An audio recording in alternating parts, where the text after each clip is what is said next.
I'd been slumped in my squeaky office chair, counting the minutes until the midday heat lost its grip, when the radio crackled on the desk. One of our volunteers' voices trembled on the other end, asking for immediate backup. They'd spotted smoke rising from somewhere near the far boundary of our little desert park. Normally, suspicious plumes of smoke meant yet another junker set ablaze, something we saw often enough that it barely rattled me anymore. But the quiver in the volunteer's tone gnawed at me. Something about this situation felt off. Without waiting for protocol or double-checking any sign-out sheets, I grabbed my keys and waved my coworker, Manny, over. We piled into our dusty truck and took off down the barren road, nothing but a shimmer of heat on the horizon. My mind kept replaying worst-case scenarios, a wildfire blazing out of control, folks trapped in a gutted vehicle. Or maybe something darker I couldn't fully process yet. The desert seemed too quiet as we sped toward the site. Normally I'd catch glimpses of desert hares scuttling across the road, or a hawk circling overhead. Not this time. The entire place felt as if it was bracing for bad news.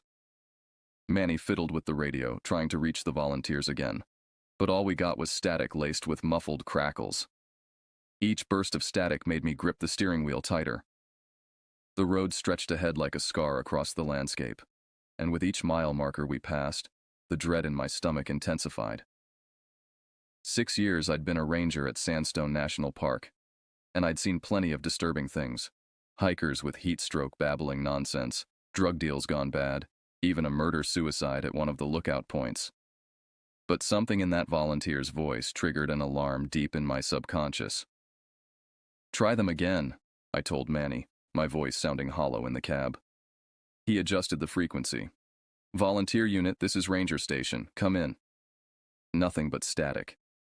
I pressed harder on the accelerator, sending a cloud of dust billowing behind us. The truck's engine whined in protest as we climbed a steep incline. From the top of the rise, we could see the eastern boundary of the park, and there it was, a thick column of smoke rising from behind a cluster of rock formations, black against the cloudless blue sky. "That's not a campfire," Manny muttered. "Too much smoke." I nodded grimly. The smoke was oily and dense, the kind that comes from synthetic materials burning: plastic, rubber, upholstery.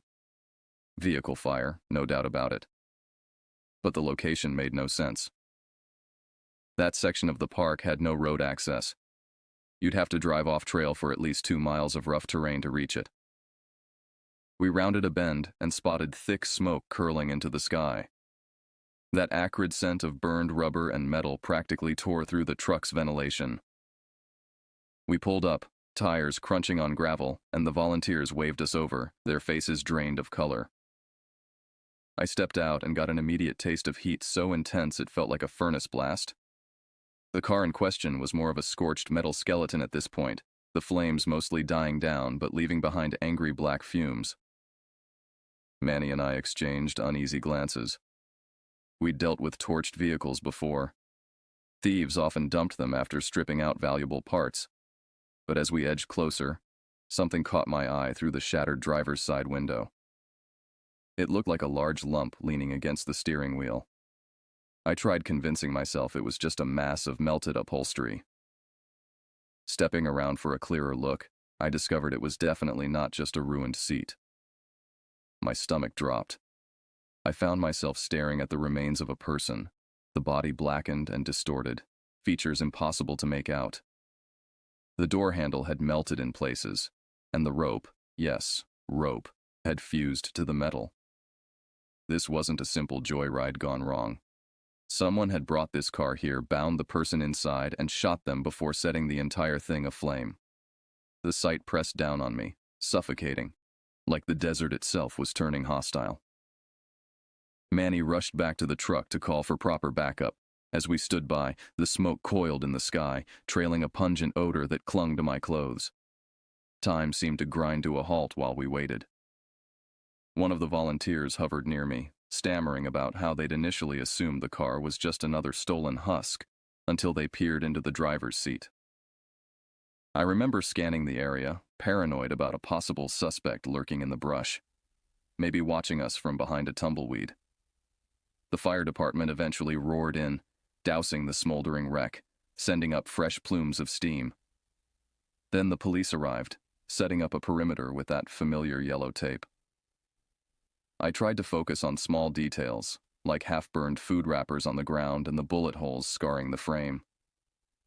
How many shots were fired? Was the victim alive when they were bound? I hated how my own thoughts drifted into morbid territory. The volunteer who'd made the discovery, a retired schoolteacher named James, sat on a rock nearby, his face ashen. I walked over and offered him my canteen. "First time seeing something like this?" I asked, though I already knew the answer. He nodded, his hands shaking as he took a sip of water. 28 years teaching high school biology. Dissected frogs, pigs, even a human cadaver once at a workshop. But this... His voice trailed off. I understood. There's something profoundly different about encountering death in its violent, unnatural state. The human brain isn't wired to process it easily.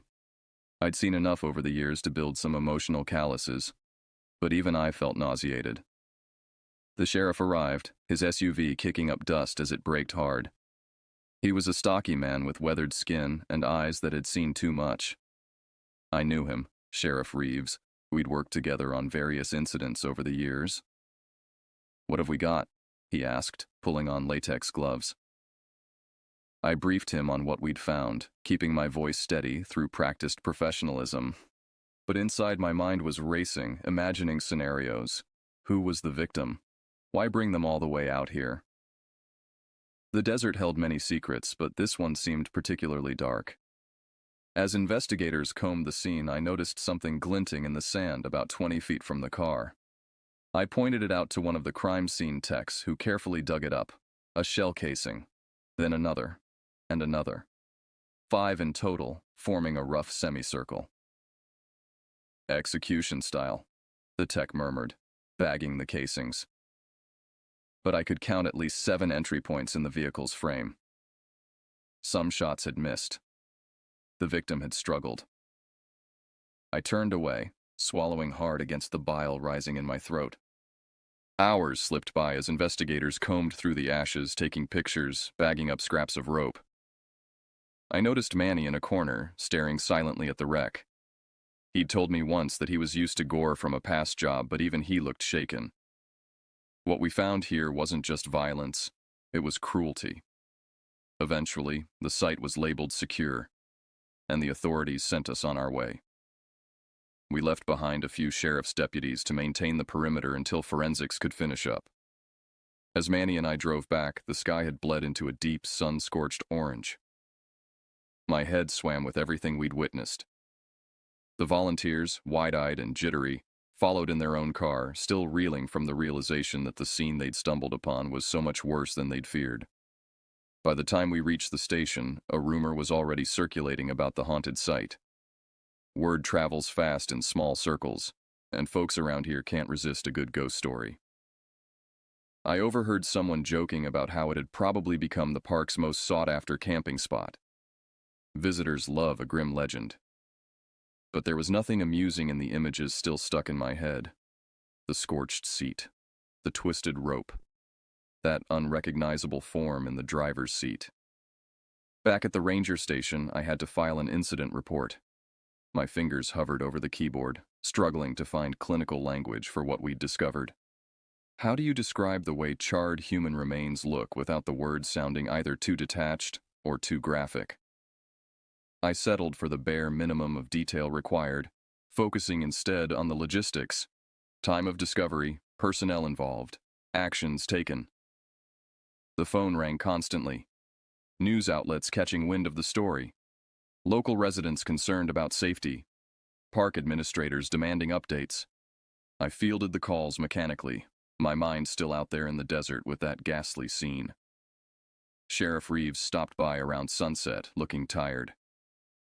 "Any ID on the victim?" I asked. He shook his head. Vehicle was reported stolen 3 days ago from a mall parking lot in Henderson. As for the body... He paused, choosing his words. "Dental records might help, but it'll take time. Fire did a number on the remains." Any theories? Several, none good. He rubbed his eyes. Drug deal, maybe. Cartel hit. Or something personal. The effort to transport the victim all the way out here suggests whoever did this wanted privacy and time. The thought made my skin crawl. Someone had meticulously planned this murder, selected our remote corner of the desert as their execution ground. Had they been watching the park, studying our patrol schedules? Did they know about the blind spots in our surveillance? We'll be increasing patrols, I told him, and warning visitors. Good. He handed me his card. Call if anything else comes up. Anything at all. These kinds of killers sometimes return to the scene. Those words echoed in my head long after he left. Return to the scene. I imagined a shadowy figure lurking among the rocks, watching us process their handiwork, perhaps even now planning their next move. I tried distracting myself with trivial tasks, sorting gear, scribbling meaningless notes on my next shift's to-do list. Nothing helped. Deep down, I knew I wouldn't forget what I saw that day. The desert had always been harsh, but I'd never thought it could be so merciless. And we still had no clue who that poor person was, or why they ended up on that lonely stretch of sand. That night, insomnia took hold. All I could do was stare at the ceiling, replaying the stench of scorched metal and flesh. The hush of onlookers, too, rattled to speak. My mind refused to drift anywhere else. Instead, it clung to the notion that something, or someone, was out there, ready to do it again if they felt like it. For the first time since I started this job, the wide-open desert didn't look like a place of freedom. It felt like a place you go to bury your secrets, the kind that should never see daylight. For 3 days following the discovery, I moved through my duties like a ghost. The burned car scene dominated the local news. Speculation ran wild. Drug cartels, human trafficking, organized crime. The truth was, we had no answers, just questions that multiplied with each passing hour. The victim remained unidentified. Male, according to the preliminary autopsy, between 30 and 40 years old. No matches in the missing persons database so far. A phantom, burned beyond recognition, with no name to grant him dignity even in death. My apartment felt suffocating. Each night I'd lie awake, the ceiling fans spinning lazily overhead, casting elongated shadows that seemed to reach for me like grasping fingers. I'd jolt upright at every creak in the floorboards, every rustling branch against my window. Even with my service weapon in the nightstand drawer, I couldn't shake the feeling of vulnerability. Work offered no refuge. The atmosphere at the station had changed. Rangers who once joked easily with each other now spoke in hushed tones. Volunteers called in sick rather than patrol the outer boundaries. Everyone felt it. The violation of our sanctuary. The desert had always harbored dangers, heat stroke, flash floods, venomous creatures, but these were natural hazards we understood and respected. This human evil was something else entirely. On the 4th day, I was scheduled to patrol the eastern sector, including the area near where we'd found the car. I nearly called in sick. The thought of returning made my chest tighten. But something deeper than fear pushed me to go. Perhaps the stubborn belief that surrendering my territory to dread would only give power to whoever had committed that atrocity. The morning was unseasonably cool as I drove out, the horizon painted in soft pinks and golds. Beauty amid horror, the desert's constant contradiction. I stopped at several lookout points, scanning the landscape with binoculars, noting wildlife movements, checking for signs of illegal camping or off-trail driving. Everything seemed normal until I approached the site. Yellow police tape still cordoned off the area, fluttering in the breeze. The burned car was gone, hauled away for further forensic examination, but a large black stain marked where it had stood. Carbon, ash, and oil had soaked into the sand, creating a scar that would likely remain visible for years. I parked a respectful distance away and approached on foot. The wind had shifted the sand, partially covering some of the investigators' footprints, but the area still bore witness to the frantic activity of that day. Evidence markers had been removed, but I could see where they'd been placed. Small depressions in the sand marking where shell casings had been recovered. Standing there, I tried to reconstruct the scene in my mind. The killer, or killers, bringing their bound victim to this isolated spot. The terror the victim must have felt, realizing what was about to happen. Had they begged? Bargained? Or had they faced death with quiet dignity, knowing there was no escape? A sound behind me, the soft crunch of footsteps on sand, made me whirl around, hand instinctively moving to my sidearm. But it was only a desert tortoise, its ancient shell blending with the rocky terrain, moving with surprising speed toward a patch of scrub brush. I exhaled slowly, embarrassed by my jumpiness, yet unable to shake the feeling that I was being watched. I was still reeling from the scorched car and the horrifying discoveries tied to it when we got another call that sent the station into a near panic. Our supervisor, usually the picture of calm, was on the phone, voice tight. A man on the line threatened to end everything, claimed he had a stash of guns. He spat out coordinates that placed him right on the fringe of our territory. I remember standing in the office, radio in hand, waiting to be dispatched. My mind already leaping to dreadful scenarios. Was I about to come across another scene as horrific as that burned-out husk? The cubicle farm chief tried to keep the man on the line, but he was raving about regret. About how he had nowhere else to go. That he wanted the desert to swallow him up. My co-worker Ricardo and I exchanged glances. We both knew we were going out there. Protocol demanded it. No matter how unqualified we felt for a crisis involving a potentially armed individual. We piled into the same dusty truck I'd driven to the charred vehicle days earlier. The sun was glaring overhead, and everything in the desert looked bleached, barren. Ricardo fiddled with the radio, trying to get more updates, but the chatter was fragmented. We heard that another ranger outfit had arrived first, so we sped up, hoping they'd managed to talk the man down. A pit in my stomach warned me the outcome might be far from ideal. As we approached the coordinates, we spotted a couple of trucks from that other agency parked at a crooked angle. One of their rangers stood by, raising a hand in a universal signal that basically said, "Keep your distance." We eased off the gas and rolled to a stop. I could feel a wave of dread pulsing from the group in front of us. I hopped out, scanning the desert for any sign of movement. The other agency's ranger, a woman who looked like she'd barely slept, walked over. Her expression was a mask of grief, as though she'd lived through this nightmare before. She whispered that the man we were looking for had followed through with his threat but hadn't perished instantly. He'd shot himself, then staggered a ways, leaving behind a heartbreaking trail of blood until he finally collapsed. That knowledge hit me like a weight on my chest. While Ricardo stayed back with the truck, I inched forward to where the sand turned darker. Another ranger was kneeling there, shaking his head, radio in hand. I couldn't see the man's body directly, it was behind some rocks, but the hush from everyone present told me I didn't want to. It made me think of the new ranger standing off to the side, hugging her own arms. Word around the station was that she'd lost her husband, a fellow ranger, to the same fate not long ago. And here she was, face to face with another self-inflicted tragedy. The parallels must have cut her deeper than words could describe. Ricardo came up behind me, asked if we should offer help, do anything at all. The other outfit's lead ranger shook her head. She said they had it under control, though her tired eyes suggested otherwise. They told us to leave so we wouldn't be buried in endless paperwork. Officially, it was a matter for local law enforcement to finalize. We lingered, unsure of our place. Ultimately, we retreated back to our truck, guilt and sadness trailing behind us. Driving away felt surreal. The interior of the truck was baking from the sun, but I was shivering inside, grappling with the idea that these desert parks I once loved had turned into a stage for human despair.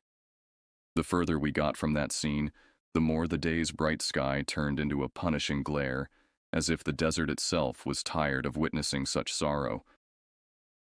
I couldn't stop thinking about that blood trail. How far had the man staggered before collapsing? What thoughts had gone through his mind in those final moments? Regret, perhaps? A desperate wish to undo what couldn't be undone? "You okay?" Ricardo asked as we drove back, his voice cutting through my dark reverie. I nodded automatically, But the truth was far from it. 2 deaths in our jurisdiction within a week. One, a brutal murder. The other, a suicide. Both violent ends in the vast emptiness of the desert. Both scenes that would be forever imprinted in my memory. Think there's a connection? Ricardo voiced the question hovering in my thoughts. Between the suicide and the murder? Doubtful, I replied. But uncertainty gnawed at me. The timing seemed too coincidental. 2 desperate acts in such proximity. Maybe, Ricardo persisted. The suicide guy knew something about the murder. Maybe he was involved and couldn't live with it. Pure speculation, I said. But the theory planted itself in my mind. What if he was right? What if the man who took his own life had been part of whatever happened at that burned car? A witness? An accomplice consumed by guilt? Back at the station, the combination of the burned car and the terrible discovery weighed on the mood.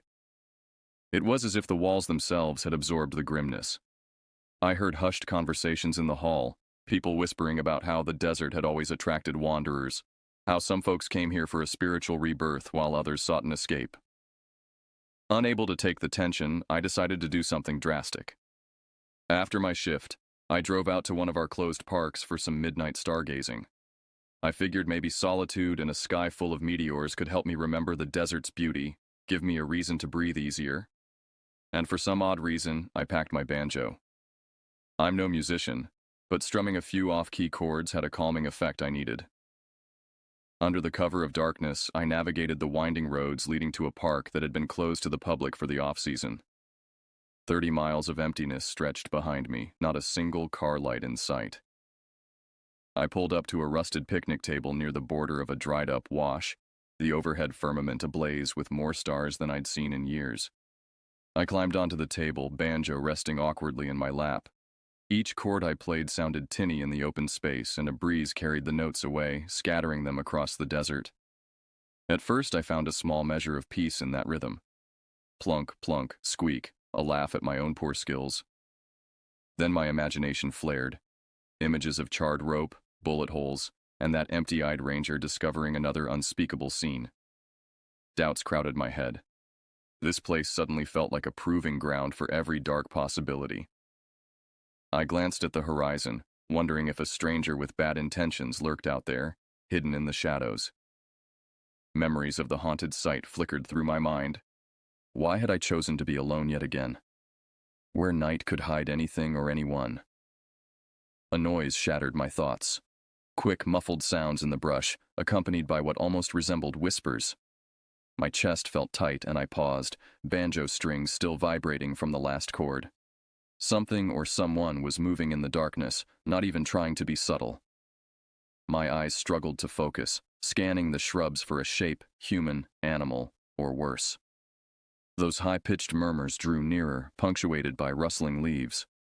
I braced for some twisted confrontation. Maybe it was a group of drifters or local troublemakers who'd come upon me by chance. My pulse hammered, and every nerve wanted me to dash back to the truck. Suddenly, 3 coyotes burst from the undergrowth. They yipped and scampered like they owned the place, giving me barely a passing glance as they streaked by. My heart nearly jumped out of my throat in that moment, a bizarre mix of shock and relief. When their dark silhouettes merged with the distant night, I stood there blinking, banjo clutched in a trembling grip. I couldn't help chuckling at my own paranoia, but a heavier realization sank in.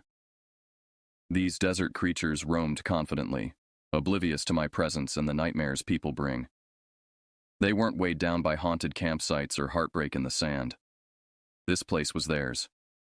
The moonlight cast everything in silver and shadow, transforming the familiar landscape into something alien. I set the banjo aside and lay back on the picnic table, looking up at the vast dome of stars. The Milky Way stretched across the sky like a ribbon of spilled mercury. Under different circumstances, I would have found it breathtaking. Now, it only emphasized how insignificant and vulnerable I was, a speck of consciousness in an indifferent universe. A shooting star streaked across the heavens, its brief brilliance leaving an afterimage on my retinas. I'd always considered such sights good omens, but tonight it seemed more like a warning.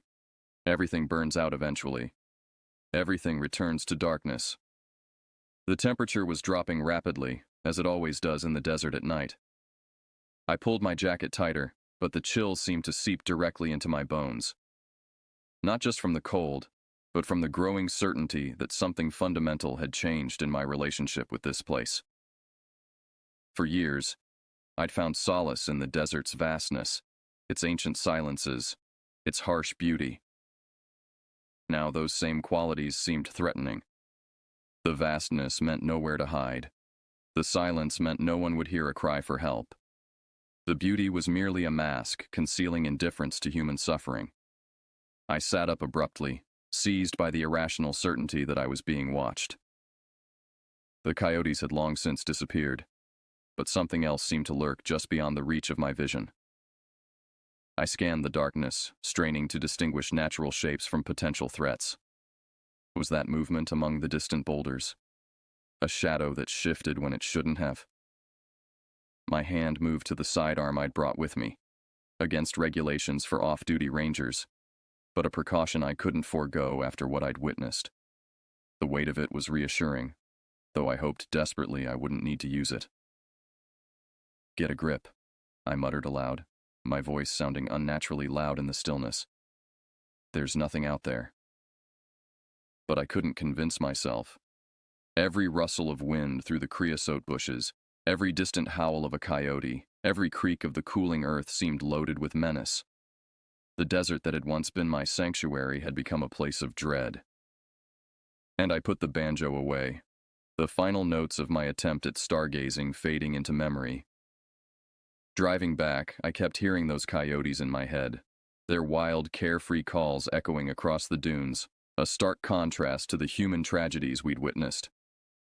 Looking at the vacant road ahead, illuminated by my weak headlights, the desert didn't seem lifeless anymore. It was alive in a raw, indifferent way, capable of hosting scenes of cruelty, sadness, and awe. But the fear clung to me nonetheless, reminding me that while the coyotes found freedom out here, I was the one haunted by what we'd seen. No matter how many shooting stars lit the sky, or how many chords I strummed, I couldn't outrun that uneasy feeling that more trouble could be lurking just beyond the next stretch of desert. The next morning brought news. Sheriff Reeves called me directly, his voice grave but with an undercurrent of excitement that suggested a breakthrough. "We've identified your burn victim," he said without preamble. "Got a hit on the dental records. Name was Anthony Walsh, 37, small-time accountant from Las Vegas with gambling debts. And here's where it gets interesting. He was a bookkeeper for some local businesses, including a couple that we've long suspected of being fronts for money laundering." My pulse quickened. So this was a mob hit? Looks that way. Walsh skimmed some cash, tried to pay down his debts. Wrong move. I processed this, remembering the scorched car, the melted rope. And the suicide? Any connection? A pause on the line. Now that's the real kicker. The suicide victim? William Dunn, 42. Guess what he did for a living? Don't tell me. Another accountant? Private investigator, had an office in Henderson, and according to his phone records, Walsh called him 3 times in the week before his death. The pieces clicked together in my mind with sickening clarity. Walsh knew he was in trouble, hired Dunn to help him. That's our working theory. Dunn was looking into whoever Walsh had crossed. Got too close. And they made him watch what happened to Walsh. I whispered, the horror of it washing over me. Then let him go, knowing he couldn't live with what he'd seen. Or knowing he'd do their job for them, Reeves said grimly. Either way, they wanted to send a message. Don't mess with their operation.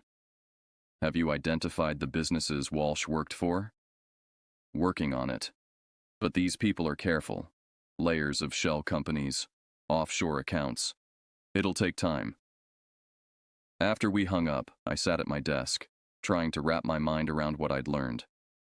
The desert hadn't randomly been chosen as a dumping ground for unrelated tragedies. It had been deliberately selected as a stage for intimidation and punishment. Our peaceful park had become entangled in something dark and dangerous that stretched far beyond its boundaries. I wondered if it was over. Had the message been sent clearly enough? Or would there be more bodies, more scenes of horror awaiting discovery among the sand and stone? The thought sent a shudder through me. I'd always known that human darkness existed, but somehow I'd convinced myself that the desert's vastness offered a kind of protection, a buffer against the worst aspects of civilization. Now I understood that was an illusion. The desert didn't care. It accepted whatever was offered, beauty or brutality, with the same impassive silence. 2 weeks passed. No new bodies were discovered. No burned cars or trails of blood in the sand. Life at the ranger station gradually returned to something resembling normalcy. The yellow police tape was removed from the crime scenes. Visitors came and went, blissfully unaware of the darkness that had briefly touched this place. But I was changed. Each patrol felt different now. I found myself scanning the horizon not just for stranded hikers or illegal campsites, but for signs of violence, for threats lurking among the cacti and tumbleweeds. My radio was never far from reach. My sidearm always loaded. Sheriff Reeves called periodically with updates. 3 arrests had been made in connection with Walsh's murder. Low-level enforcers for a loan shark operation with ties to larger criminal enterprises. The accountant's stolen files had been recovered, providing evidence of money laundering on a scale that surprised even veteran investigators. The case against the organization was building, though the top figures remained elusive. Small comfort, but comfort nonetheless. At least Walsh's death had meaning now. At least Dunn's final act of despair had contributed to some measure of justice. On my days off, I found myself drawn back to the desert, not to the scene of the crimes, but to other, untouched corners of the park. I'd sit among the ancient rocks watching the light change as the sun traversed the sky, listening to the wind whisper secrets in a language I couldn't quite grasp. Slowly, gradually, I began to make peace with what had happened. The desert hadn't betrayed me. It had simply revealed more of itself than I had been prepared to see. Its beauty and its harshness were 2 sides of the same coin, inseparable and eternal. One evening, as the sun dipped toward the horizon, painting the landscape in hues of amber and gold, I returned to the picnic table where I'd sat with my banjo that night of terror and revelation. This time, I brought no instrument, no false hopes of finding easy comfort in music or starlight. I simply sat in silence, watching as shadows lengthened across the sand, feeling the day's heat radiating upward from the earth. A hawk circled lazily overhead, riding thermal currents, its eyes doubtless scanning for the movement of prey among the scattered vegetation. In the distance, a dust devil spun briefly into existence, whirling madly for a few seconds before dissipating as quickly as it had formed. The desert was full of such ephemeral moments, brief dramas that played out whether human eyes witnessed them or not. I thought about Walsh and Dunn, their lives now reduced to case numbers and court proceedings. The desert had absorbed the violence of their ends, as it had absorbed countless other human tragedies throughout its long existence. Yet it remained fundamentally unchanged, neither sanctified nor tainted by what had transpired. And perhaps that was the most terrifying truth of all. Not that evil lurked in these remote places, but that the universe accommodated both beauty and horror with the same cosmic indifference. The stars would continue to shine. The coyotes would continue to hunt. The wind would continue to sculpt the sand. And humans would continue to bring their best and worst impulses to this unforgiving landscape. As darkness fell and the first stars appeared overhead, I made my way back to my truck. The fear hadn't entirely left me, I doubted it ever would, but it had transformed into something more like respect, a clear-eyed acknowledgement of both the desert's wonders and its dangers. The key turned in the ignition, and headlights carved a narrow path through the gathering night. I drove slowly, mindful of the creatures that might cross my path, aware that beyond the reach of my lights, the desert continued infinitely in all directions, harboring secrets I might never fully comprehend. And for now, that incomplete understanding would have to be enough.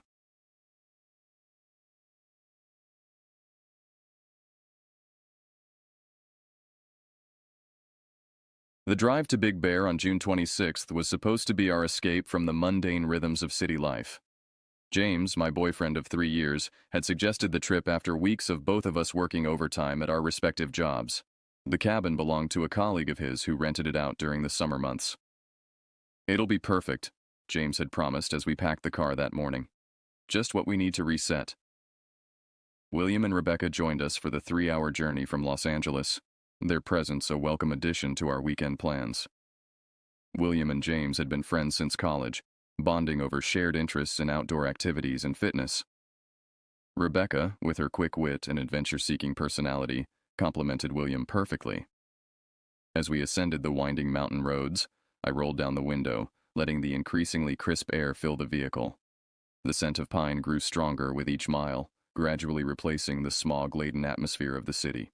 Cell reception began to falter as we climbed higher, our phones desperately searching for signals that became increasingly scarce.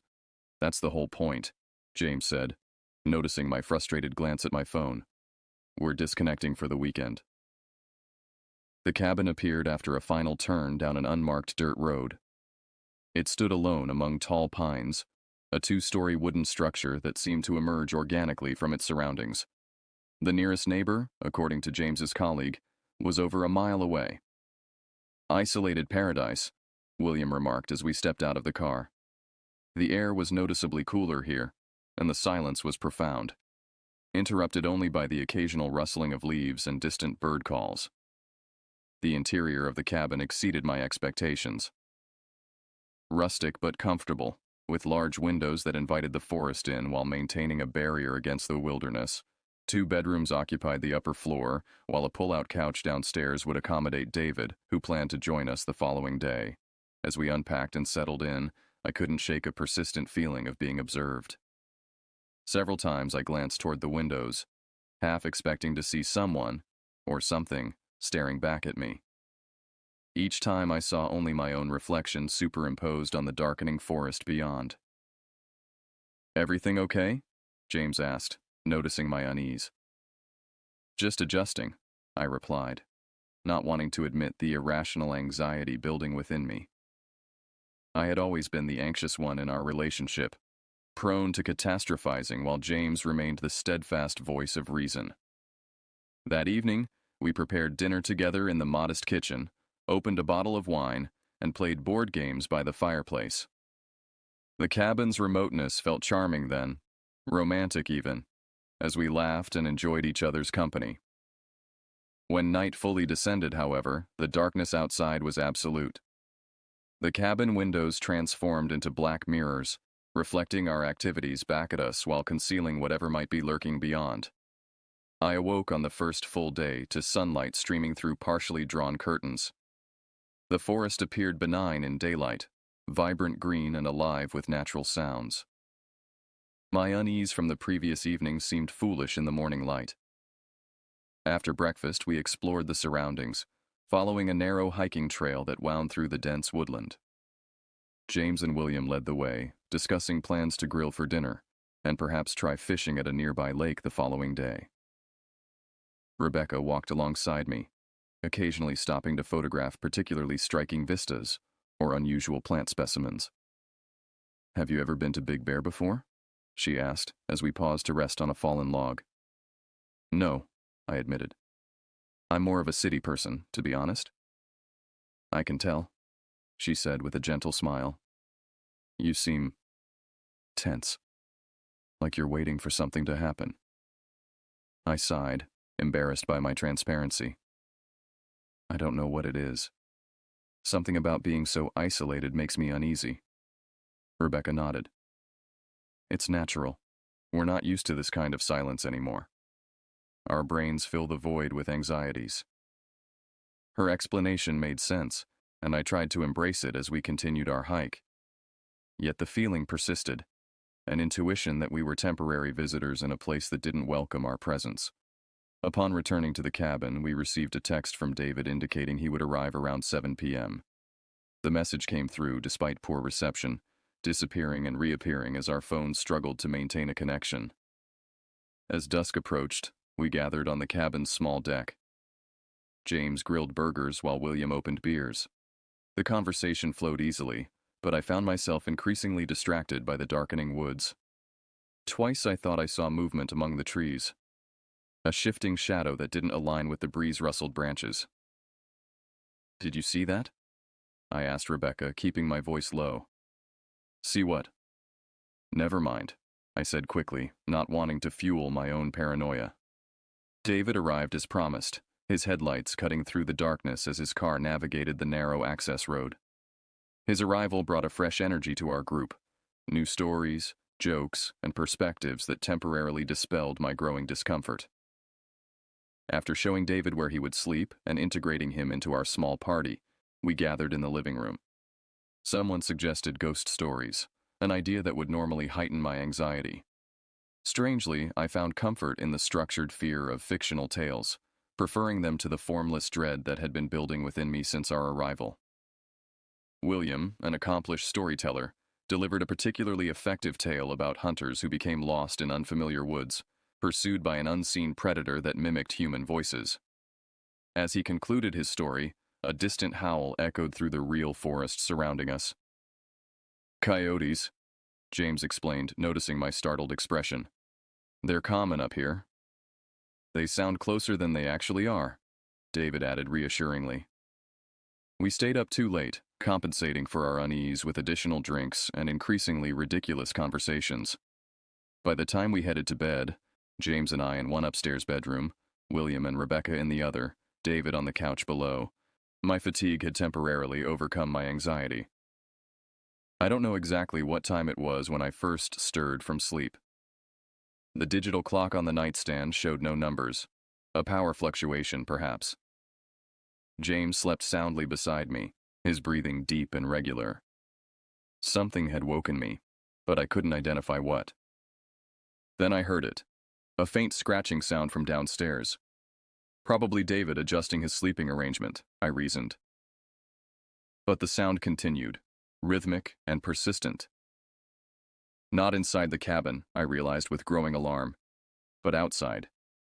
Something, or someone, was moving around the exterior of our temporary home. I nudged James, who groaned and rolled over without waking.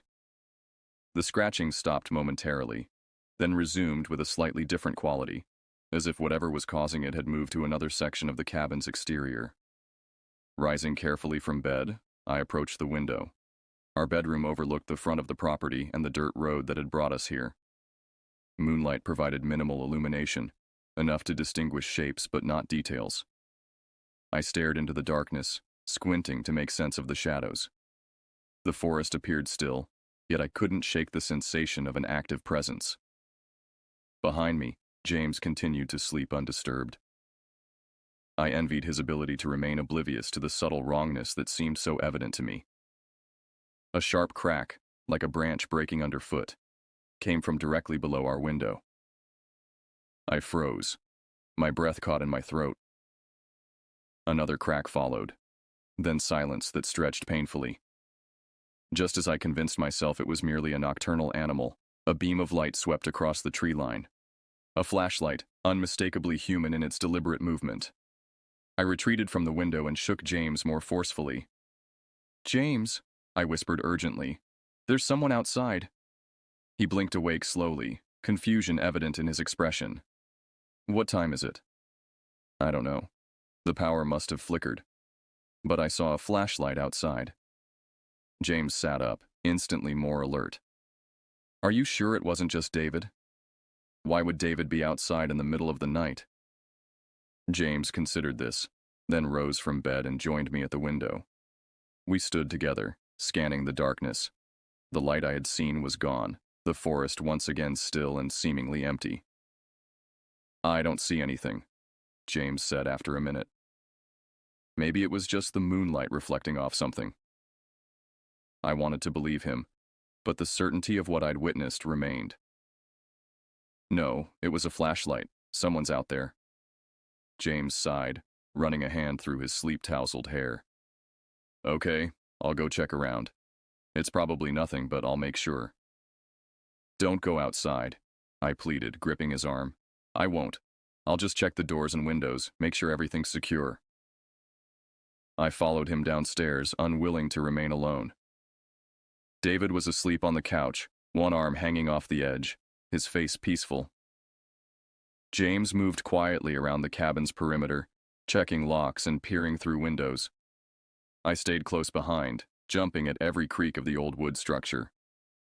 "Everything's locked up tight," James concluded after completing his inspection. No signs of anyone trying to get in. But the flashlight?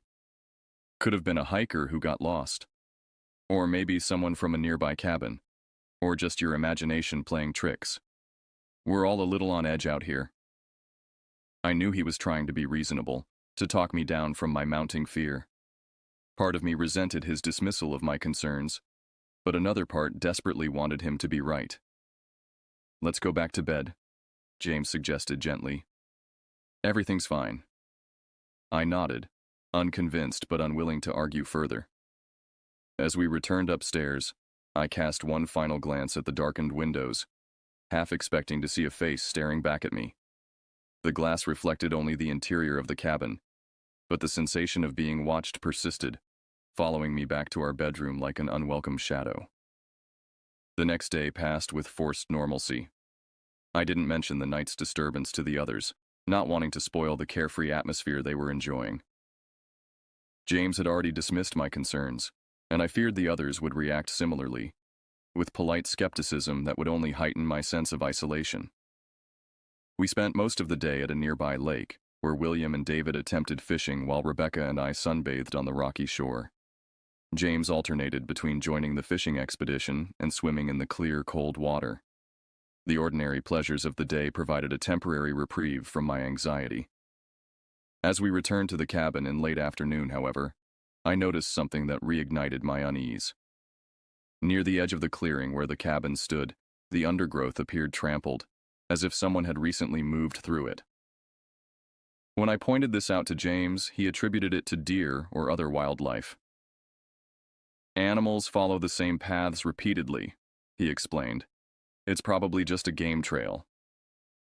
I accepted his explanation outwardly, while inwardly noting that the disturbed vegetation formed a rough semicircle around the cabin, not the linear path an animal would typically create. The evening progressed pleasantly enough. We grilled the fish William and David had caught, supplemented with provisions we'd brought from the city. Conversation flowed easily, but I noticed David seemed distracted, frequently glancing toward the woods as darkness descended. Around 11, the others decided to play cards. I begged off, claiming fatigue, and retreated upstairs to read in bed. In truth, I wanted solitude to process my persistent sense of dread. I must have dozed off because the next thing I knew, James was shaking me awake. His expression was tense, his voice low. "David saw something outside," he said without preamble. I sat up immediately, my heart rate accelerating. "What did he see?" "He says he saw shadows moving in the woods and heard noises outside." The motion sensor light came on. A cold feeling spread through my chest. "I told you I saw someone last night." James's expression tightened. "Let's not jump to conclusions. It could be—" A frantic knocking interrupted him. David's voice came through the door, pitched higher than normal. "Guys, you need to see this." We followed David to William and Rebecca's room, where a sliding glass door opened onto a small balcony overlooking the back of the property. William stood at the edge of the balcony, peering into the darkness, while Rebecca remained inside, her face pale. "There's definitely someone out there," William said as we joined him. "I caught a glimpse of movement near that big pine." James moved forward, scanning the tree line. I stayed back, fear paralyzing me momentarily. Then James did something that shocked everyone. He gasped and stumbled backward. "Oh my God," he exclaimed, his voice breaking. James, my unflappable rock of a boyfriend, a 180-pound CrossFit coach who approached life's challenges with unwavering confidence, looked genuinely terrified. In that moment, my fear crystallized into something solid and undeniable. "What is it?" William demanded. James swallowed visibly.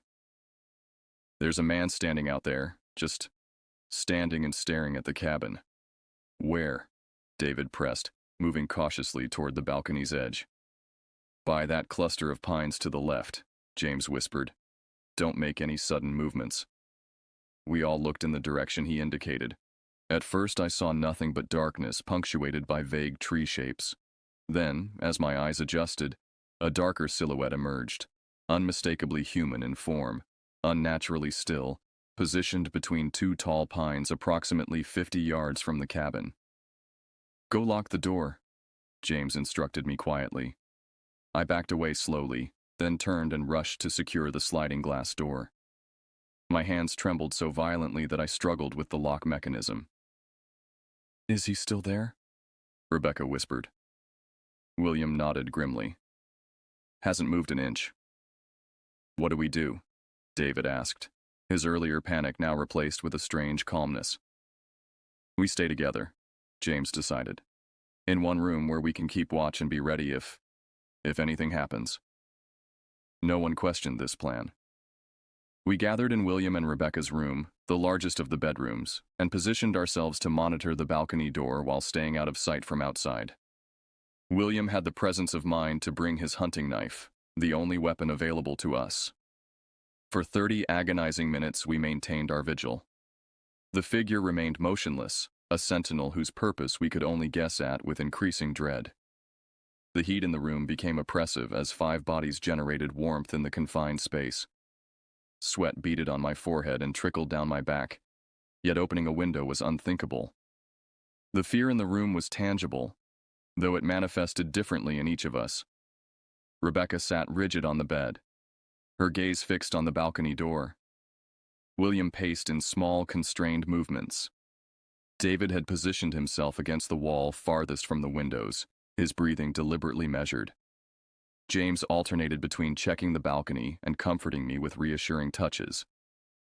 I found myself growing increasingly frustrated with the situation, with our vulnerability, with the unknown intentions of our observer, and with my own paralyzing fear. I can't see him anymore, James finally announced after another careful survey of the tree line. Are you sure? William asked, joining him at the edge of the curtain. The spot where he was standing is empty now. A new fear gripped me. The watcher had moved, but to where? The possibilities seemed more terrifying than his stationary presence had been. Maybe he left, Rebecca suggested, her voice betraying her disbelief in her own words. The tension had become unbearable. I can't stay in this room anymore, I declared, standing abruptly. It's too hot, and we're just sitting here waiting for something to happen. James looked concerned. We should stay together. Then come with me, but I need to get out of this room. After a brief discussion, James and I returned to our bedroom, with promises to shout if we noticed anything suspicious. The others remained together, taking comfort in their numbers. Back in our room, James tried to lighten the mood. At least we know you weren't imagining things last night, he offered with a weak smile. That's not particularly comforting, I replied, but I appreciated his attempt. Though still frightened, exhaustion began to overcome my anxiety. It was nearly 1:30 a.m., and the stress of the situation had drained me completely. James suggested we try to sleep with the lights on, and I agreed, though I doubted sleep would come easily. I must have dozed off despite my fears because the sound that woke me was startlingly loud in the quiet room. A distinct thud from somewhere outside or below us. I sat up immediately, my heart pounding. Did you hear that? I whispered to James, who was already alert beside me. Before he could answer, the room plunged into darkness as the power failed. The sudden absence of light was absolute. No ambient glow from outside, no faint illumination from electronics. Just complete, enveloping blackness. A sob escaped me before I could suppress it. Blind in the darkness, I attempted to stand, tangling myself in the bedsheets and tumbling to the floor. James's hands found me, lifting me as I trembled uncontrollably. It's okay, he whispered, though his voice lacked conviction. It's probably just a power outage. He cut the power, I insisted, certainty flooding me. He's coming in. James didn't argue. Instead, he fumbled for his phone, activating its flashlight function. The narrow beam provided minimal comfort as it cast long, distorted shadows across the unfamiliar room. We need to get to the others, James decided. We moved cautiously into the hallway, where we could hear agitated voices from William and Rebecca's room. David appeared from downstairs, his own phone providing a circle of light. "Power's out everywhere," he reported tensely. "I checked the breaker panel. It's not something inside the cabin." The five of us regrouped in the largest bedroom, our phone lights creating overlapping pools of illumination. The darkness outside seemed to press against the windows with physical weight, and every creak of the cabin's structure triggered a fresh surge of adrenaline. "I'll try calling the property manager," William suggested, but his attempt was futile. "No service," he reported grimly. We all checked our phones, confirming the absence of signal. Only David's device, using a different carrier, showed a single bar of reception, intermittent but present. "Try emergency services," Rebecca urged. David dialed 911, his hand visibly shaking. The call connected, then dropped. He tried again, this time reaching a dispatcher long enough to report our situation and location before losing the connection. "They're sending someone," he informed us, "but it could be a while. We're pretty remote." "Did you tell them about the man watching the house?" I asked urgently. David nodded. "They're treating it as a suspicious activity call." The waiting that followed was excruciating. Every sound, real or imagined, triggered a collective tension. We took turns watching at the windows, though the darkness outside revealed nothing. The cabin had transformed from a retreat into a trap, its windows now potential entry points for the unseen threat lurking in the forest. "We need a plan if someone tries to get in," William said quietly. No one responded immediately. The stark reality of our situation, 5 unarmed individuals in an isolated location with unreliable communication, rendered strategic planning nearly impossible. "We barricade the doors," James finally suggested. "Use the furniture, and if anyone does get in, we go out the balcony door and into the woods." "Into the woods?" I repeated incredulously. "Where he is." "Better than being cornered inside," James reasoned. "At least we'd have a chance to run." The logic was sound, but cold comfort. The forest that had seemed merely ominous before now loomed as a vast, dark labyrinth potentially harboring multiple threats. Time crawled forward with excruciating slowness. Our phone batteries gradually depleted as we used them for light, forcing us to conserve power by keeping only 1 or 2 active at any time. The reduced illumination heightened our sense of vulnerability.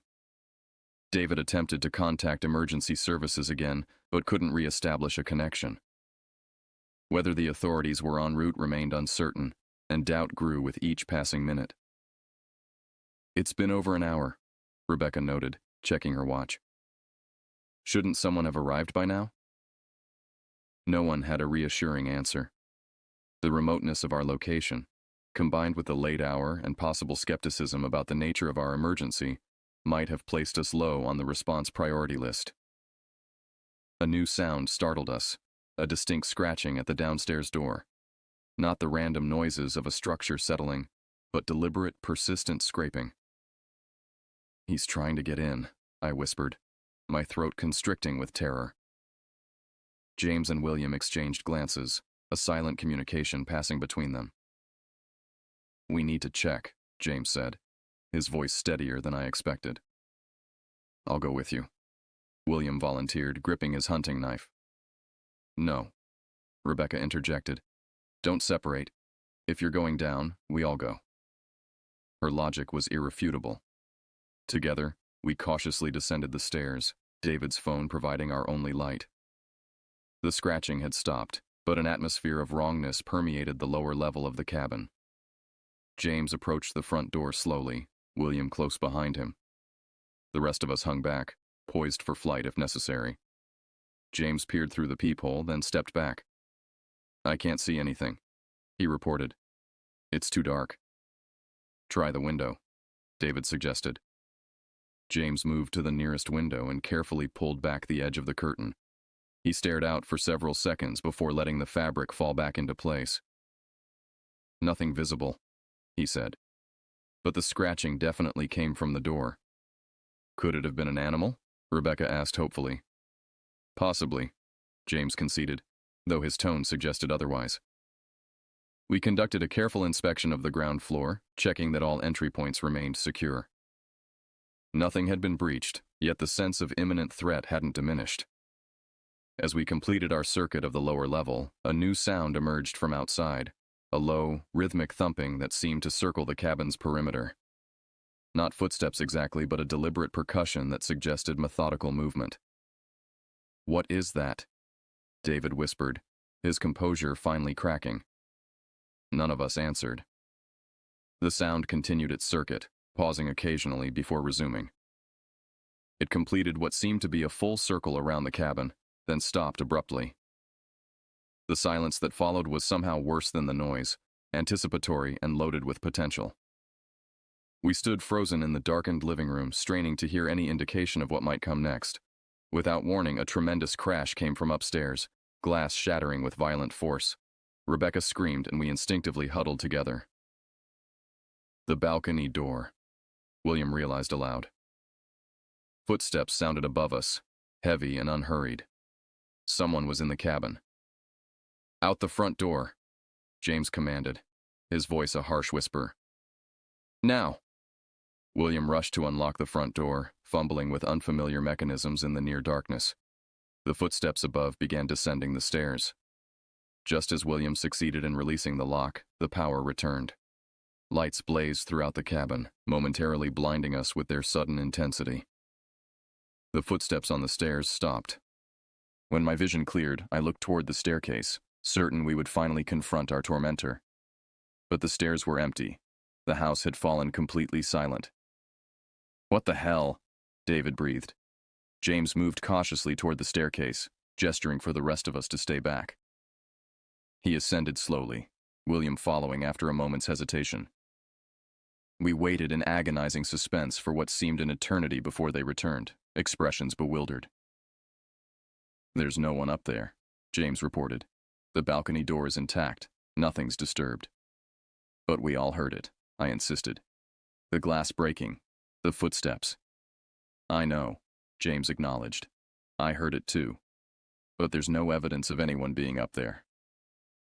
This impossibility shook me more profoundly than any confirmed intrusion might have. Had we collectively hallucinated? Was extreme fear distorting our perceptions? Or was something happening that defied rational explanation? The return of electricity should have been reassuring, but instead introduced a new layer of unease. Why had the power failed? And why had it returned now? The timing seemed calculated rather than coincidental. "Let's check outside," William suggested, "now that we have light." "No," I protested. "That's exactly what he wants, to draw us out." "Who?" Rebecca demanded, her voice shrill with strain. "Who is doing this? And why?" None of us had answers, only theories grown increasingly paranoid with each passing hour. Was it locals harassing tourists? A disturbed individual fixated on the cabin or its occupants? Someone with a specific grievance against one of us? Whatever the explanation, the pattern was clear. Our tormentor was escalating, moving from observation to active psychological warfare. Dawn arrived without further incident, though none of us had slept. We had maintained a rotating watch through the remaining hours of darkness, jumping at every natural sound of the forest awakening around us. With daylight came a tentative relief. The forest appeared benign once more, showing no signs of the previous night's terror. Birds called, squirrels darted between trees, and gentle sunlight filtered through the canopy. The contrast with our nightmarish experience was jarring. "Maybe we should leave," Rebecca suggested as we gathered in the kitchen, consuming coffee as if it were life-sustaining medicine. "Just pack up and go back to the city." The idea held immediate appeal, yet practical considerations intruded. We had paid for 3 nights, and the prospect of explaining our early departure to the property owner seemed daunting. How could we articulate what had happened without sounding hysterical? "Let's at least wait for the authorities to show up," James reasoned. "They should be here soon if they're coming at all." "And if they don't come?" I pressed. "Then we leave by noon," he decided. Regardless. As if summoned by our discussion, the sound of a vehicle approaching came from outside. We moved collectively to the windows, watching as a Forest Service truck pulled into the clearing. 2 uniformed officers emerged, looking far too casual given the urgency of our situation. James went to meet them while the rest of us observed from inside. Through the window I could see James gesturing animatedly, describing our ordeal. The officers listened with professional detachment, occasionally taking notes. After several minutes, one officer circled the cabin while the other continued speaking with James. When they eventually entered the cabin to take statements from all of us, their demeanor remained frustratingly noncommittal. They recorded our accounts, examined the property, and promised to increase patrols in the area. "That's it?" David asked incredulously after they departed. "We were terrorized all night, and all they're going to do is drive by occasionally." "They think we imagined it," William said flatly. "Or exaggerated. You could see it in their faces." He was right. The officers had been polite but skeptical, their questions revealing their underlying assessment. 5 city dwellers, spooked by unfamiliar wilderness sounds, possibly influenced by alcohol and horror stories. "We're leaving," I declared, no longer willing to entertain any alternative. "I don't care about the money. I'm not spending another night here." No one argued. We packed with efficiency born of fear, eager to put distance between ourselves and the cabin. As I gathered my belongings, I noticed something that sent a fresh wave of dread through me. A small, nearly imperceptible scratch on the inside of our bedroom window. A deliberate mark that hadn't been there when we arrived. I called James over, pointing wordlessly at the scratch. He examined it closely, his expression darkening. "Let's go," he said simply. "Now." As we loaded our vehicles, I couldn't shake the sensation of being observed. The forest seemed to hold its collective breath, watching our retreat with patient amusement. Before departing, we stopped at a local general store for supplies for the journey home. While the others shopped, I found myself in conversation with the elderly proprietor, a longtime resident of the area. "Leaving early?" he inquired, noting our packed cars outside. "Yes," I replied, hesitating before adding. "We had some strange experiences at our cabin last night." "Which property?" he asked, his tone shifting subtly. I described the location, watching as recognition dawned in his weathered face. "The old Riverside cabin," he nodded. "Used to belong to the Whitman family before they sold it." "We lost power last night," I ventured. "The owner's colleague told us that was unusual." The man's expression grew guarded. "Power's not always reliable up here in certain locations. But he specifically said outages only happen during snowstorms."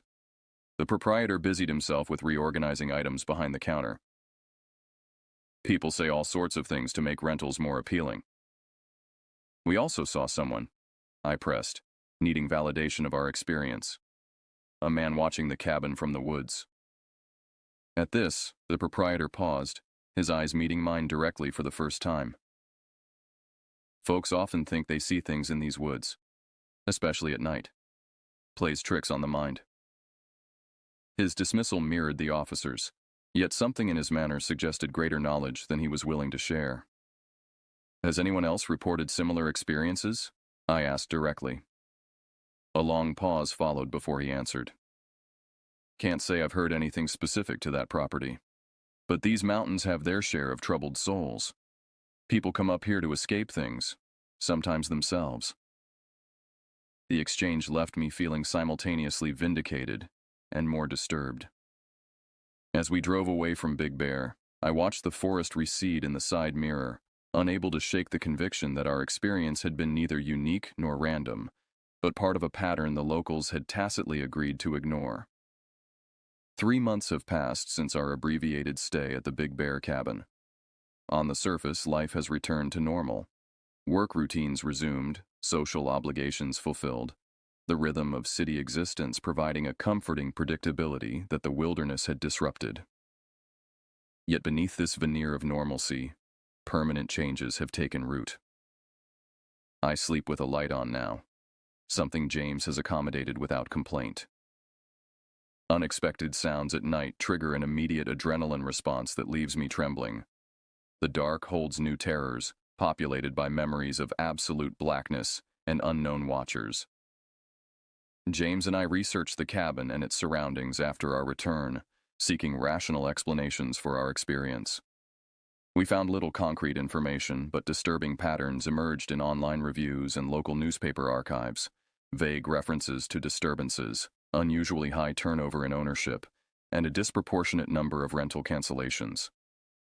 One review, hastily removed but captured in our screenshot, mentioned feeling watched the entire stay and unexplained power issues despite perfect weather. William and Rebecca broke up 2 weeks after our return. The strain of the experience had exposed fault lines in their relationship that couldn't be repaired. David withdrew from our social circle entirely, declining invitations and responding to messages with increasing brevity before ceasing communication altogether. Last week, James received an email from the cabin owner, a generic message sent to all recent guests, explaining that the property was being removed from the rental market due to maintenance issues. The phrasing seemed deliberately vague, corporate language concealing unspecified problems. Sometimes, in the moments before sleep claims me, I find myself back in that darkened cabin, listening to footsteps that leave no traces, watching for a figure whose purpose remains unknown. I wonder what would have happened had we stayed the full 3 nights, what escalation might have followed our second evening of terror. Most disturbing is the persistent question that haunts my quieter moments. Was our tormentor human at all? The officers found no footprints despite the easily impressionable forest floor. The scratching sounds defied natural explanation. The power failure affected only our cabin, yet the utility company confirmed no localized outage had been recorded. I've spoken with a therapist about these experiences, framing them as potential manifestations of anxiety rather than supernatural encounters. The clinical explanation: shared fear generating mass suggestion, isolation amplifying normal environmental sounds, confirmation bias reinforcing our interpretations, offers intellectual comfort, but emotional hollow. The truth, I suspect, lies somewhere in the ambiguous territory between objective reality and subjective perception. Something happened in those woods, something real enough to fracture relationships and alter sleep patterns months later. Yesterday, sorting through photos from the trip that I'd avoided reviewing until now, I noticed something in the background of a group picture taken outside the cabin our first evening. A blurred shape at the forest's edge that could be dismissed as a trick of light or camera malfunction. Yet the longer I stared, the more distinct it appeared.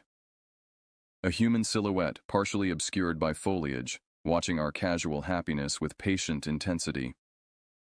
I deleted the photo immediately, but can't delete the certainty that grew as I examined it. We were never alone at that cabin. From the moment of our arrival, something observed us, testing boundaries, gauging reactions, perhaps even feeding on our escalating fear. Sometimes I wake convinced that I'm being watched in our secure city apartment, 16 floors above the street. In those moments, I resist the urge to check the windows or peer into closets. Instead, I close my eyes and remind myself that whatever waited in those woods remains there, separated from me by miles of civilization and rational light. But in my darkest thoughts, a different possibility emerges, that having found us once, it knows our scent now. That distance offers no protection. That one night, I'll open my eyes to find a familiar silhouette standing at the foot of our bed, patient and still, having completed its journey from forest to city, from nightmare to waking life. I don't think I'll ever go back to Big Bear. But increasingly, I wonder if part of Big Bear has followed me home.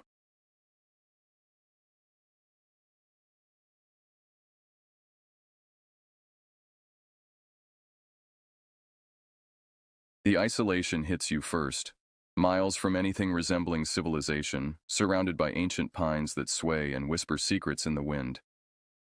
That's what I remember most about my first days at Blackwater Ridge Station. When the Forest Service transferred me to this remote outpost in the Pacific Northwest, my supervisor handed me a worn topographical map with certain areas marked in red.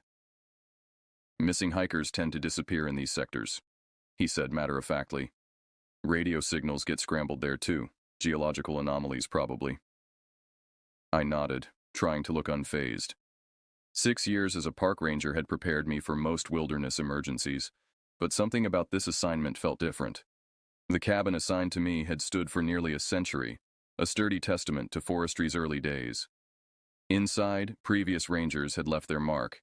Notches on door frames tracking wildlife sightings, Polaroids thumbtacked to corkboards, and a small library of paperbacks. One book caught my eye immediately, an old horror novel called The Watchers of the Dark, with a crude illustration of something tall and shaggy standing between trees on its cover. Previous ranger was obsessed with local legends, my supervisor explained when he caught me examining it. Said he heard things at night. We found him wandering 10 miles off trail, babbling about being watched, psychiatric discharge. I shelved the book, trying to dismiss it as the product of isolation-induced paranoia. Yet that night, as wind rattled the cabin's windows and shadows danced across rough-hewn walls, I found myself returning to it. Inside the front cover, someone had scrawled in jagged handwriting, "They're real. They've always been here. They watch us, not the other way around." That night, I heard the first scream, a sound too structured to be wind, too guttural to be human, yet carrying unmistakable intelligence in its modulation. It echoed across the valley, bouncing between mountain peaks before fading into the darkness. Radio chatter with other stations revealed nothing unusual. "Probably a mountain lion," came the crackled response. "They sound almost human sometimes." But in 15 years of wilderness work, I'd heard mountain lions. This wasn't that. The following morning, I found massive tracks in the mud near the cabin, 18 inches long with 5 distinct toe impressions. Too large for bear, wrong shape for moose. I photographed them before they dissolved in light rain. During my first week, 3 separate hikers reported feeling watched from the tree line. "Something big," one woman insisted, her hands shaking around a mug of the coffee I'd offered. "Standing upright, following us for miles." I filed the reports dutifully but found myself omitting certain details. The unnatural silence that preceded each sighting, the strange twisted patterns discovered in branches afterward, the strong musky odor lingering in areas where nothing appeared to have bedded down. "Heard you got the haunted sector," another ranger joked during my supply run to headquarters. "Sasquatch keeping you company up there?" I laughed it off, but that night, returning to my isolated cabin as darkness fell, I found myself scanning the tree line, suddenly aware of how the forest had gone completely silent. No birds, no insects, just the weight of unseen eyes tracking my movements through the gathering gloom. From somewhere deep in the woods came 3 sharp cracks, like massive tree trunks being struck together with deliberate purpose. A signal. A warning. And despite my training and experience, despite my scientific mind and rational explanations, I found myself walking faster, keys clutched tightly in my fist, unable to shake the feeling that something ancient and territorial had taken notice of the new watcher in its domain. They say the line between skepticism and denial is thinner than we'd like to admit. After 3 weeks at Blackwater Ridge, I was straddling that line daily. The incidents began subtly. Items in my cabin would be slightly rearranged when I returned from patrols. Nothing missing, just shifted. The jerky I'd hung to dry would disappear despite being secured well above bear reach. Strange piles of stones appeared along my regular hiking routes, too deliberate to be natural formations. I rationalized each occurrence. Wind through an open window, forgotten consumption of trail snacks, geological peculiarities. But deep down, a primal part of my brain was connecting dots my rational mind refused to acknowledge. The night everything changed, I was returning from helping a family whose teenage son had twisted his ankle 5 miles from the nearest access road. Standard procedure. Stabilize, transport, paperwork. I was exhausted, operating on autopilot as my headlights cut through the mist-shrouded forest road. That's when my truck's electrical system failed completely. One moment I was driving, the next sitting in total darkness on a remote service road with no cell reception. I tried the radio, but only static answered me. A memory surfaced from a Reddit thread I'd once read about mysterious encounters. Electronics failing is the first sign they're close. I dismissed the thought and grabbed my emergency kit. The forest was unnaturally quiet as I popped the hood, flashlight clenched between my teeth. No sign of obvious damage, but the hair on my arm stood on end. That's when I caught it, a scent so pungent and primal it triggered an instinctive fear response, like wet fur mixed with something musky and ancient. Behind me, a branch snapped with the deliberate sound of something large that didn't care about stealth anymore. I turned slowly, flashlight beam cutting through the darkness. At the road's edge, just beyond where the light fully reached, stood a massive silhouette. Taller than any man, broader in the shoulders, covered in what appeared to be dark fur. For one breathtaking moment, we regarded each other, human and something decidedly not. The being raised its arm in what might have been a gesture of acknowledgement. My flashlight flickered once, then died. When I frantically slapped it back to life seconds later, the figure was gone. But evidence remained.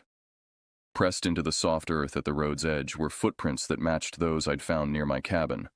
Only these were fresher, clearer, undeniably real. I photographed them with shaking hands before my truck's electrical system mysteriously reactivated, headlights blazing to life unprompted. Back at the cabin, I pored over the pictures, comparing them to known wildlife prints. Nothing matched. I found myself returning to the old horror novel, now understanding the previous ranger's obsession. The book contained crude illustrations of footprints identical to those I'd photographed. That night, I awakened to rhythmic thumping against the cabin's exterior walls. Not threatening, but deliberate. Like something communicating. 3 thumps, pause. 3 thumps, pause. When dawn broke, I found freshly killed rabbits placed on my porch steps. Not mutilated or partially consumed, cleanly killed and carefully arranged. An offering? A warning? Traditional knowledge across cultures suggested both possibilities. I recalled a creepypasta story where a Forest Service worker described finding similar gifts before encountering something in the woods that spoke to him in broken, mimicked human speech. I dismissed it as fiction then. I no longer had that luxury. The Forest Service radio crackled to life that morning with reports of lost hikers in Sector 7, precisely where I'd seen the figure the night before. As I gathered my search gear, I knew with cold certainty that I wasn't just looking for missing hikers anymore. I was walking into the territory of something that had already taken notice of me. Something that wanted me to know it was there.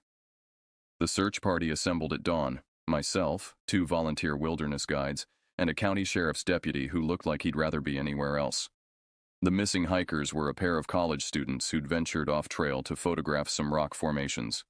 They hadn't checked in at their designated time, and their emergency beacon had activated briefly before going silent.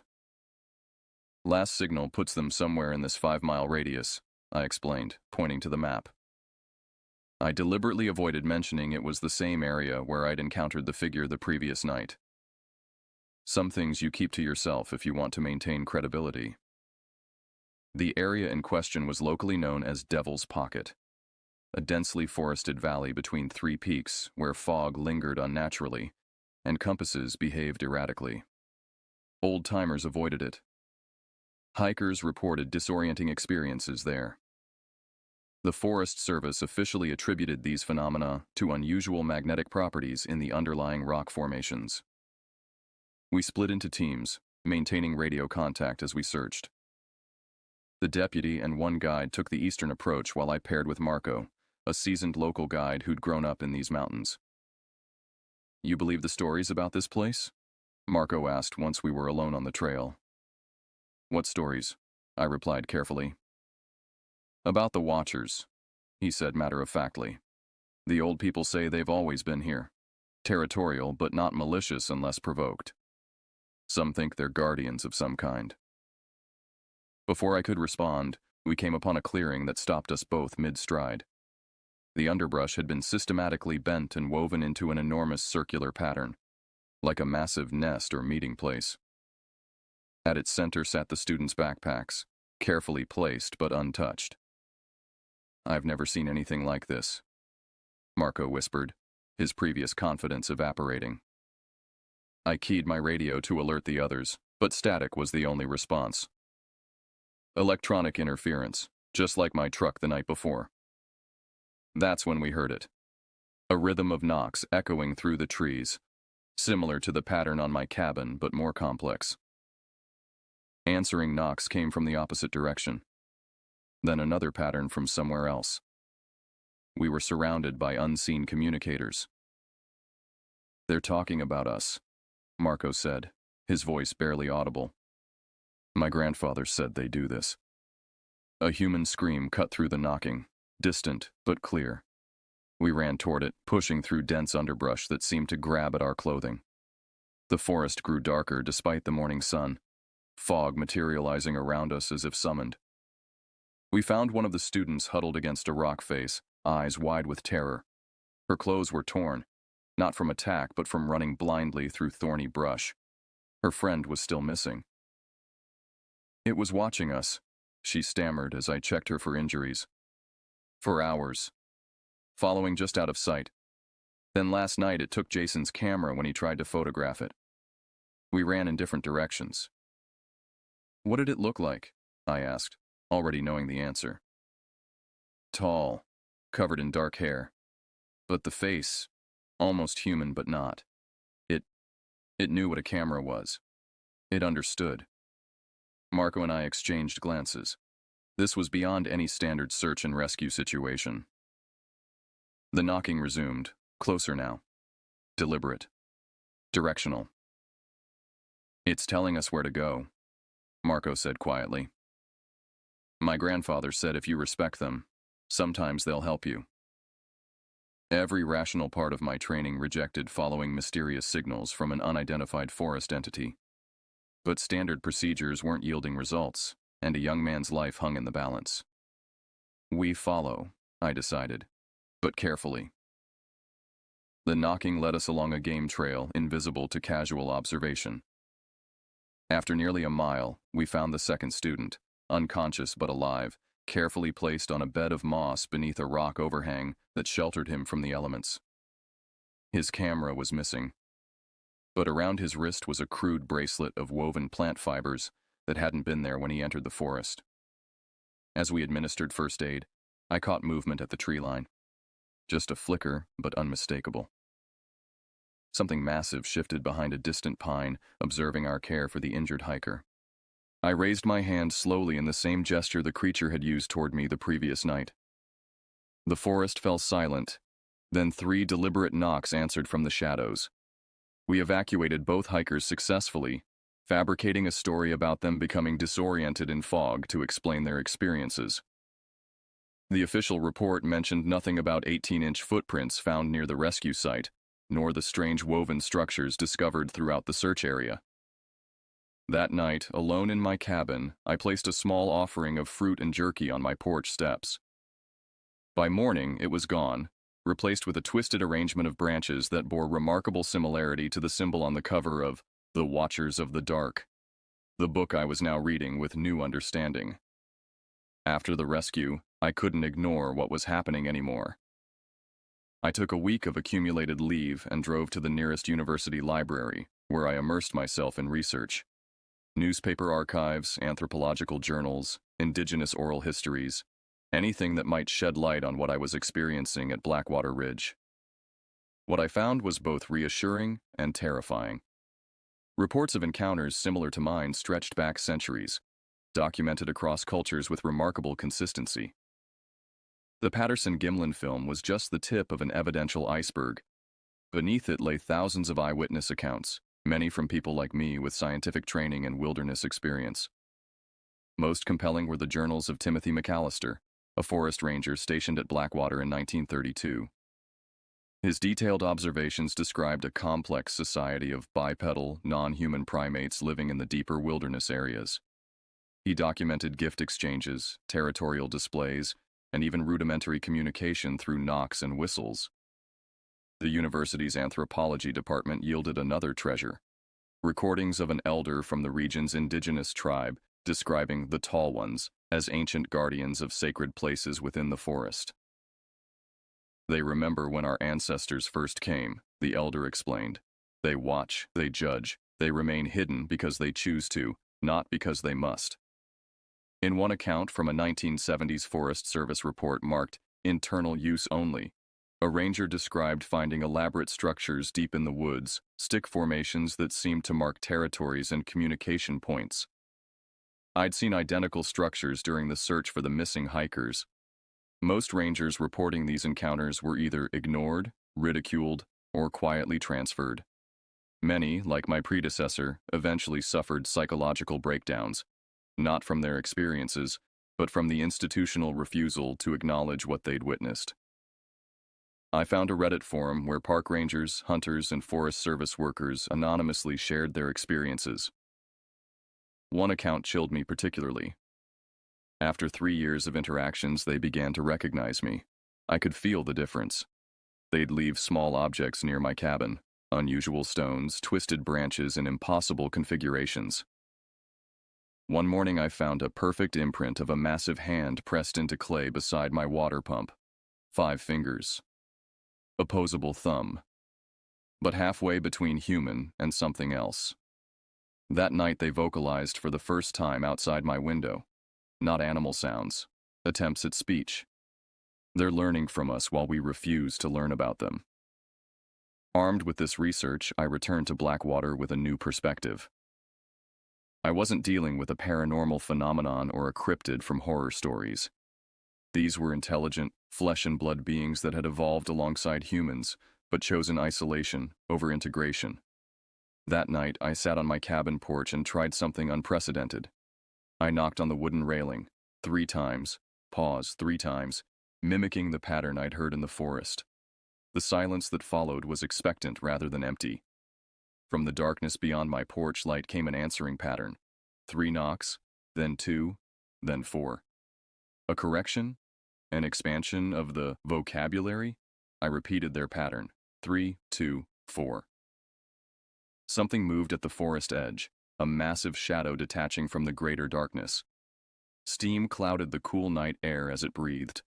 I could make out the silhouette clearly now, over 7 feet tall, broad-shouldered, covered in dark fur, standing fully upright with unmistakable intelligence in its posture.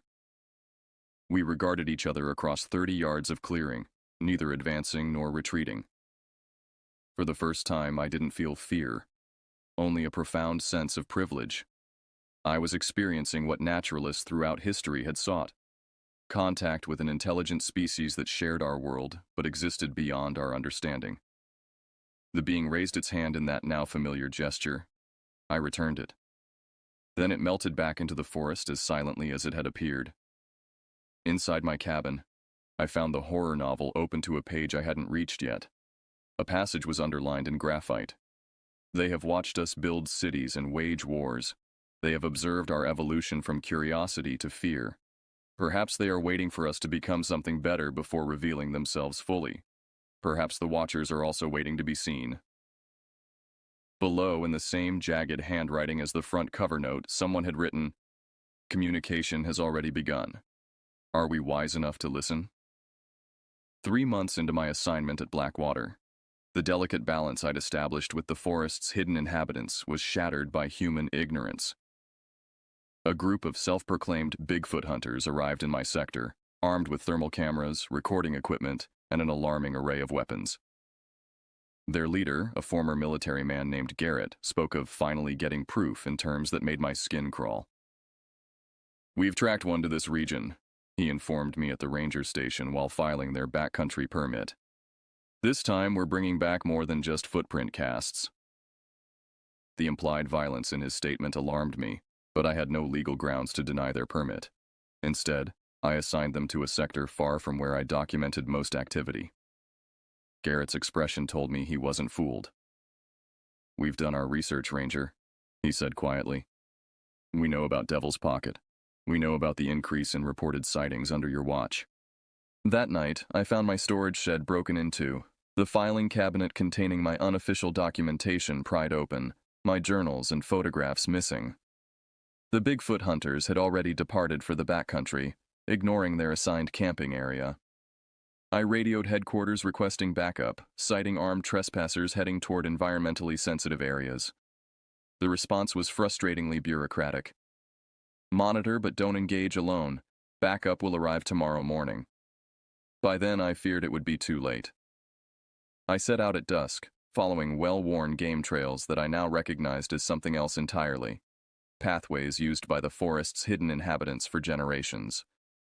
The familiar knocking communications that usually echoed through the trees at twilight were ominously absent. The forest felt like a held breath, tense with anticipation. Near midnight, I spotted the hunters' camp in a clearing they'd hacked from pristine undergrowth. Their equipment was sophisticated. Motion sensors, thermal cameras, even what appeared to be large traps baited with food. Garrett and two companions huddled around a tablet displaying thermal feed from cameras positioned throughout the surrounding forest. "Got movement in Sector 3, one man reported excitedly. "Large heat signature, bipedal." Garrett grabbed a rifle fitted with night vision optics. "Let's go welcome our guest." They moved with practiced efficiency, leaving one man at camp. I should have announced myself then, identified as Forest Service, cited them for illegal hunting, confiscated their weapons. Standard procedure. But something held me back. An instinct. A certainty that confrontation would only escalate the situation. Instead, I shadowed them as they pursued their thermal reading. They moved deeper into the territory I'd come to recognize as actively inhabited, past twisted stick structures that marked boundaries, through areas where I'd exchanged gifts with the forest's silent residents. The hunters stopped abruptly when their thermal reading disappeared. "It knows we're here," Garrett whispered. "They're smarter than people think." "Smart enough to stay hidden for centuries," another added nervously. From the darkness came the familiar pattern of knocks, but with an urgency I'd never heard before. Warning signals spreading through the forest. One hunter raised his rifle at the sound. "Did you hear that? That's them communicating."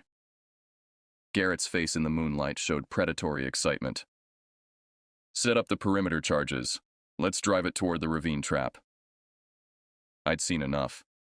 I stepped from cover, flashlight illuminating my uniform. "Forest Service, lower your weapons immediately." What happened next occurred with disorienting speed. Garrett swung his rifle toward me, startled. His companion shouted a warning. From the forest came a sound I'd never heard before, a roar that contained both rage and fear emanating from multiple directions simultaneously. The dark tree line erupted with movement, massive shadows converging, branches cracking under powerful strides. Not one creature, but many, moving with coordinated purpose. Garrett fired into the darkness, the muzzle flash temporarily blinding us all. A pained howl answered, neither fully animal nor human. The forest exploded into chaos. I tackled the hunter nearest me as more shots rang out. "Stop shooting!" I screamed. "They're not attacking!" But the hunter's fear had overwhelmed reason. They fired blindly into shadows as dark figures circled just beyond clear sight.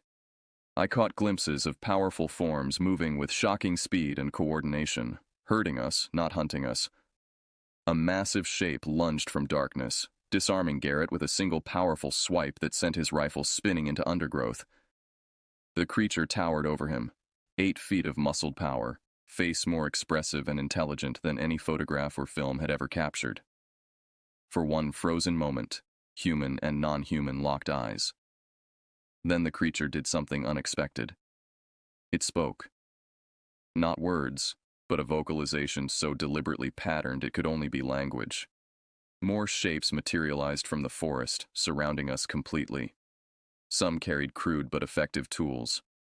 Others displayed wounds from previous human encounters. All watched with unsettling intelligence. "Don't move," I told the terrified hunters. They could have killed us already if they wanted to. The apparent leader, the one who had disarmed Garrett, approached me directly. In the moonlight, I could see streaks of gray in its dark fur, suggesting advanced age. It extended an open hand, palm up. Understanding flowed through me with instinctive clarity. I slowly removed my ranger badge and placed it in the creature's massive palm.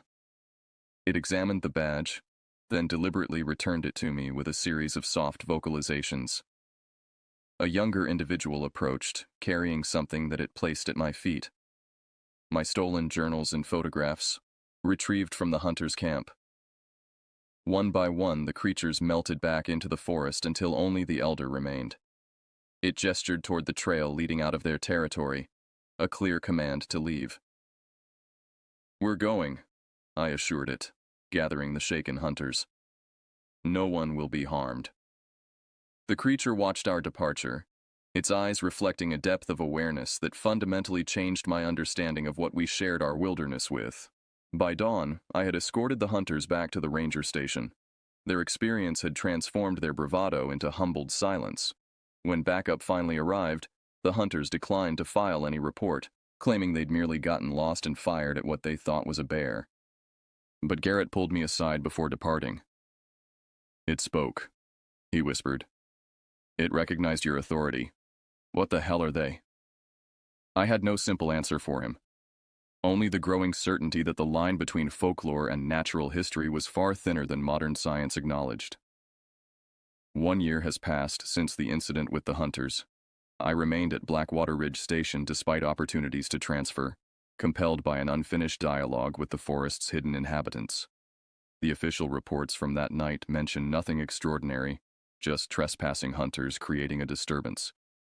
My unofficial documentation, however, has grown into something that would revolutionize anthropology and biology if ever made public.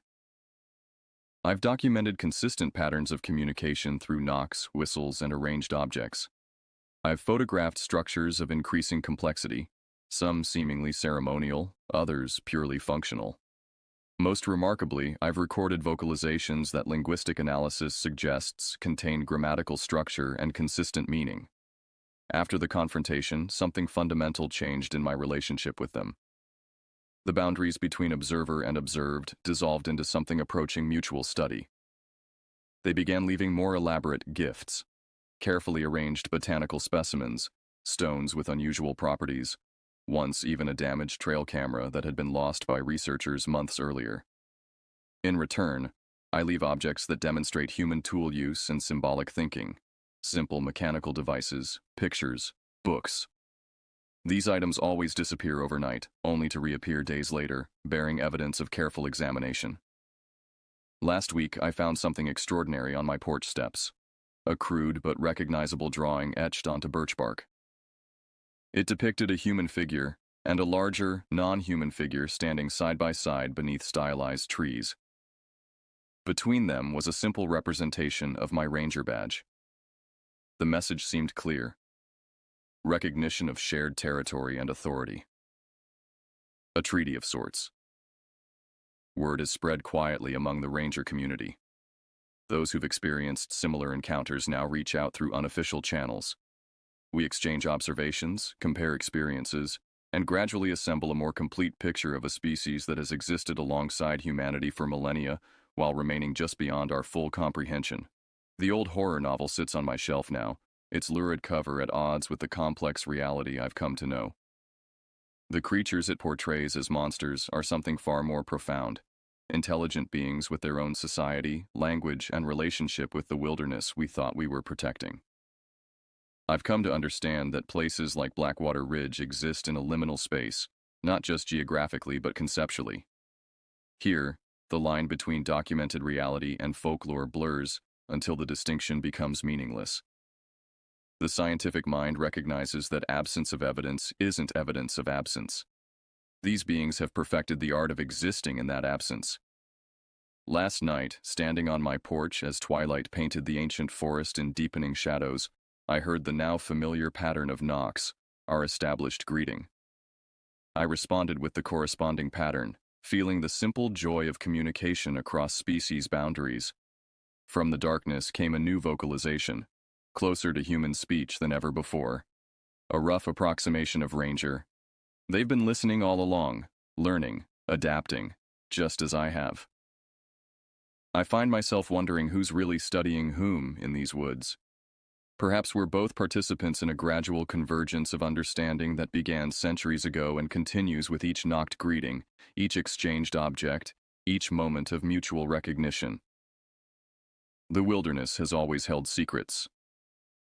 At Blackwater Ridge, I've been granted the rare privilege of glimpsing just one of them, not by conquering or exposing, but by the simple, profound act of acknowledging another intelligence on its own terms. Tonight, as I document these observations by lamplight, the forest beyond my window lives and breathes with presences I once would have dismissed as mythology. The line between scientific observation and something approaching friendship has blurred as completely as the boundary between folklore and biology. I've learned that the most important field notes aren't always written in journals. Sometimes they're etched into our understanding of what it means to share this planet with intelligences both recognized and hidden. The knocking has begun again outside. 3 patterns, then silence. An invitation. I close my journal, don my jacket, and step into the darkness to continue a conversation that challenges everything we thought we knew about wilderness, intelligence, and the creatures with whom we've always shared these ancient forests. In the end, that's what ranger work has always truly been about. Not just preserving wilderness, but understanding our place within it. Here at Blackwater Ridge, that understanding now extends to neighbors we've glimpsed only in folklore and fleeting shadows. Until tonight.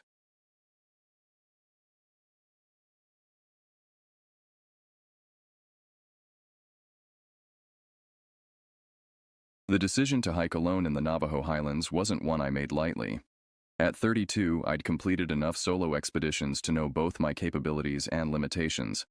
But something about this particular trip felt different from the moment I parked my weathered Subaru at the trailhead 60 miles from the nearest town.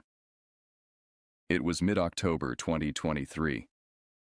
The aspens had turned golden, and the morning air carried that crisp scent that only comes with autumn in high-elevation forests.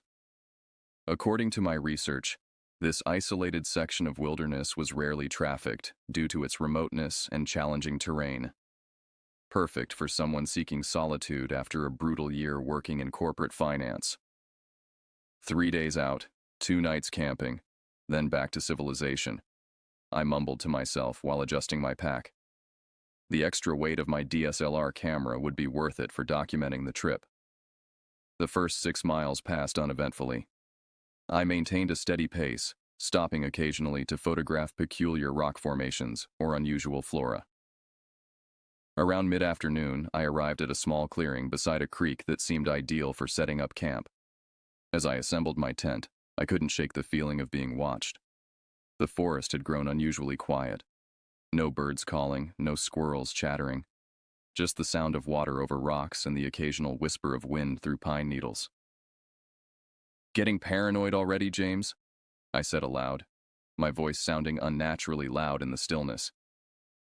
I'd read about the local indigenous legends before my trip, stories passed down through generations about entities that could take human form.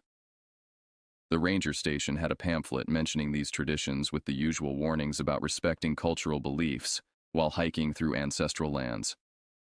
I'd dismissed it as interesting folklore, nothing more. After setting up camp, I hiked another mile to a ridge offering panoramic views of the valley. Through my camera's telephoto lens, I scanned the landscape, capturing the dramatic play of light and shadow across the rugged terrain. That's when I noticed something odd. What appeared to be smoke rising from a location deep in the forest where no trails existed. Too thin to be a forest fire, it resembled a campfire's smoke. I checked my topographic map.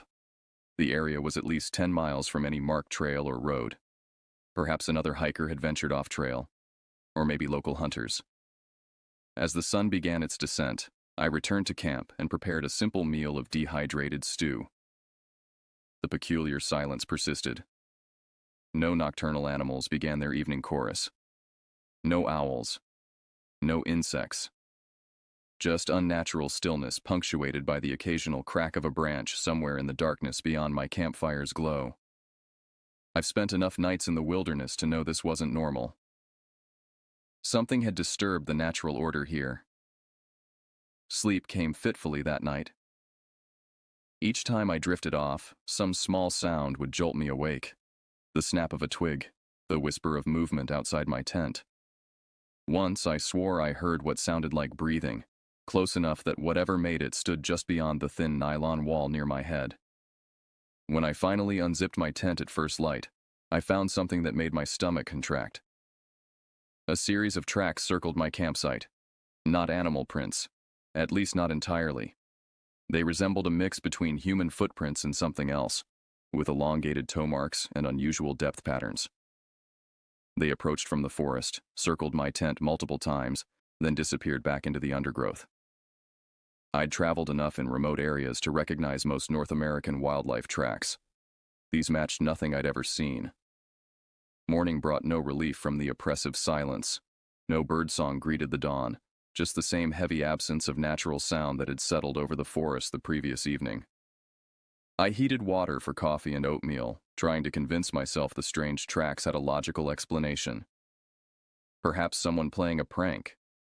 But who would venture this far into the wilderness just to scare a random hiker?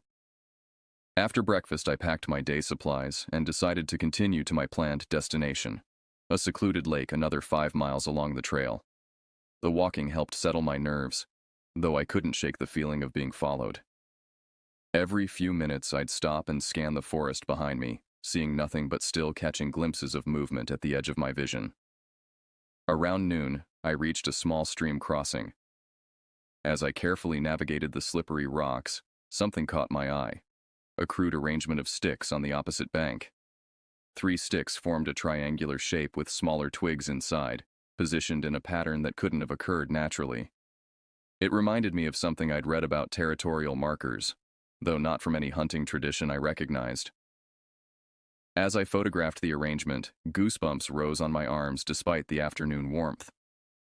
I glanced up and froze. Across the stream, partially hidden behind a large pine, stood a figure. The distance and shadows made details difficult to discern, but the silhouette appeared human-sized, yet somehow wrong in its proportions, limbs slightly too long, head oddly shaped. Before I could focus my camera, the figure stepped back and melted into the forest. "Hello?" I called out, my voice cracking slightly. "I mean no harm.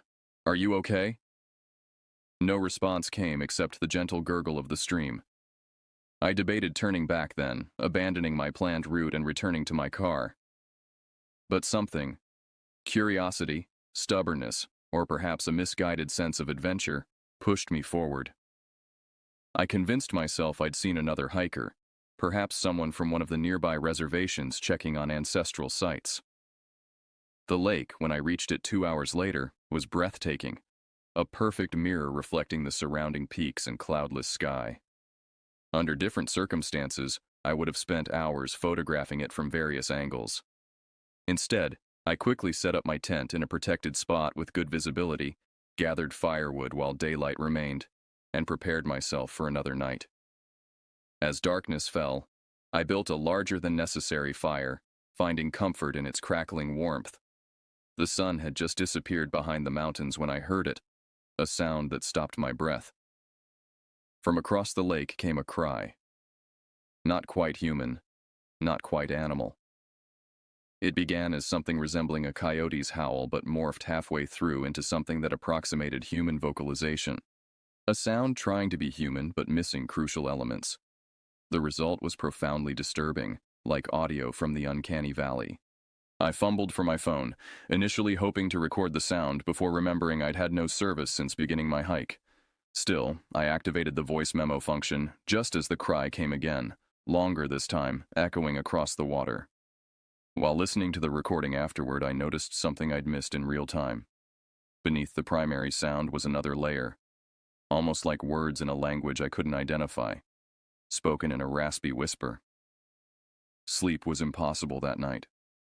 I maintained the fire until my wood supply dwindled, then retreated to my tent with my hunting knife close at hand. Around 3 a.m., footsteps circled my campsite. Slow, deliberate steps that paused occasionally as if their owner was studying my tent. Then came the scratching. Light at first, then more insistent against the tent's rainfly. 3 distinct scratches. A pause. Then 3 more. "Who's there?" I called, my voice stronger than I felt. The scratching stopped immediately. What followed was worse. The sound of something breathing, heavy and irregular, just inches from where I lay paralyzed in my sleeping bag. Dawn couldn't come fast enough.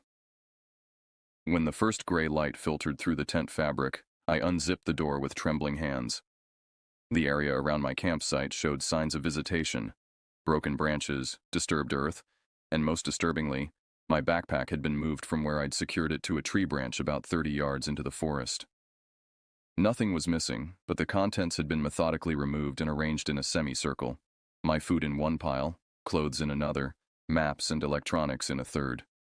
The organization suggested intelligence, not the random scattering an animal would leave. I quickly repacked, skipped breakfast, and decided to abort my trip. 3 more days in these woods suddenly seemed unthinkable. I plotted the quickest route back to my car, not the way I'd come, but a more direct path that would cut my return journey to a single day of hard hiking.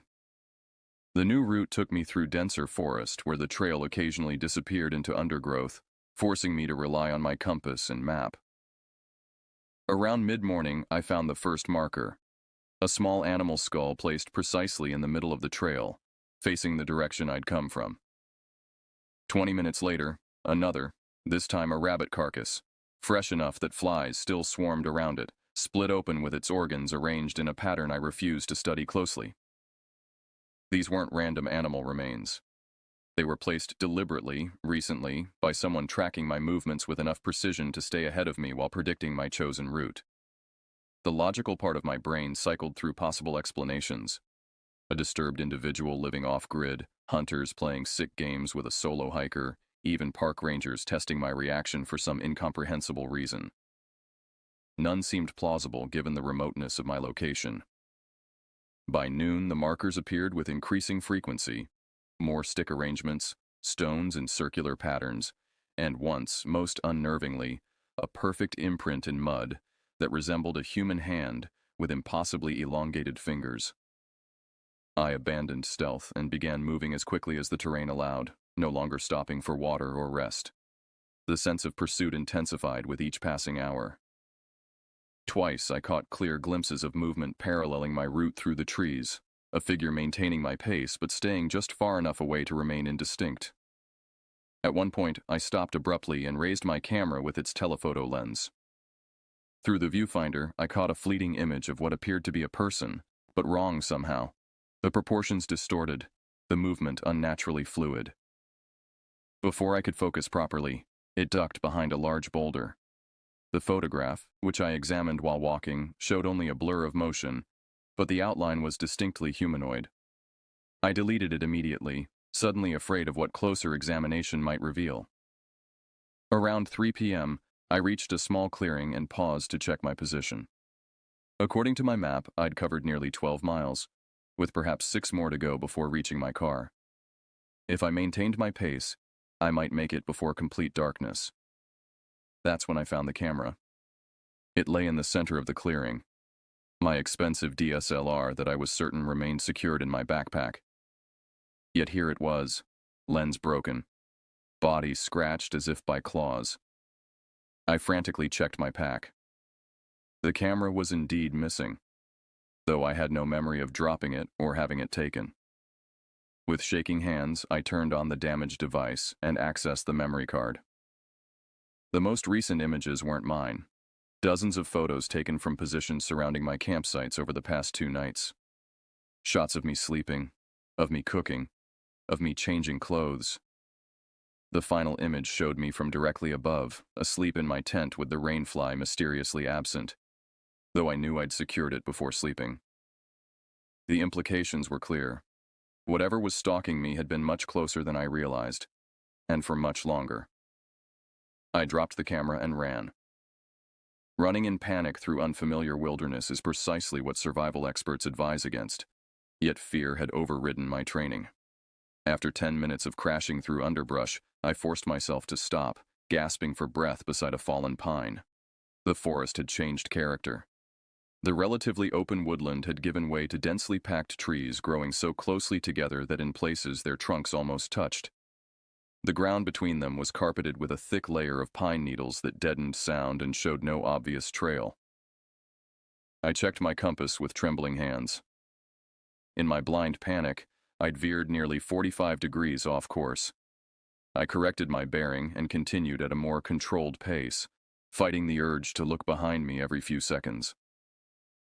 The afternoon light had begun to fade, filtered through the canopy into an eerie green twilight.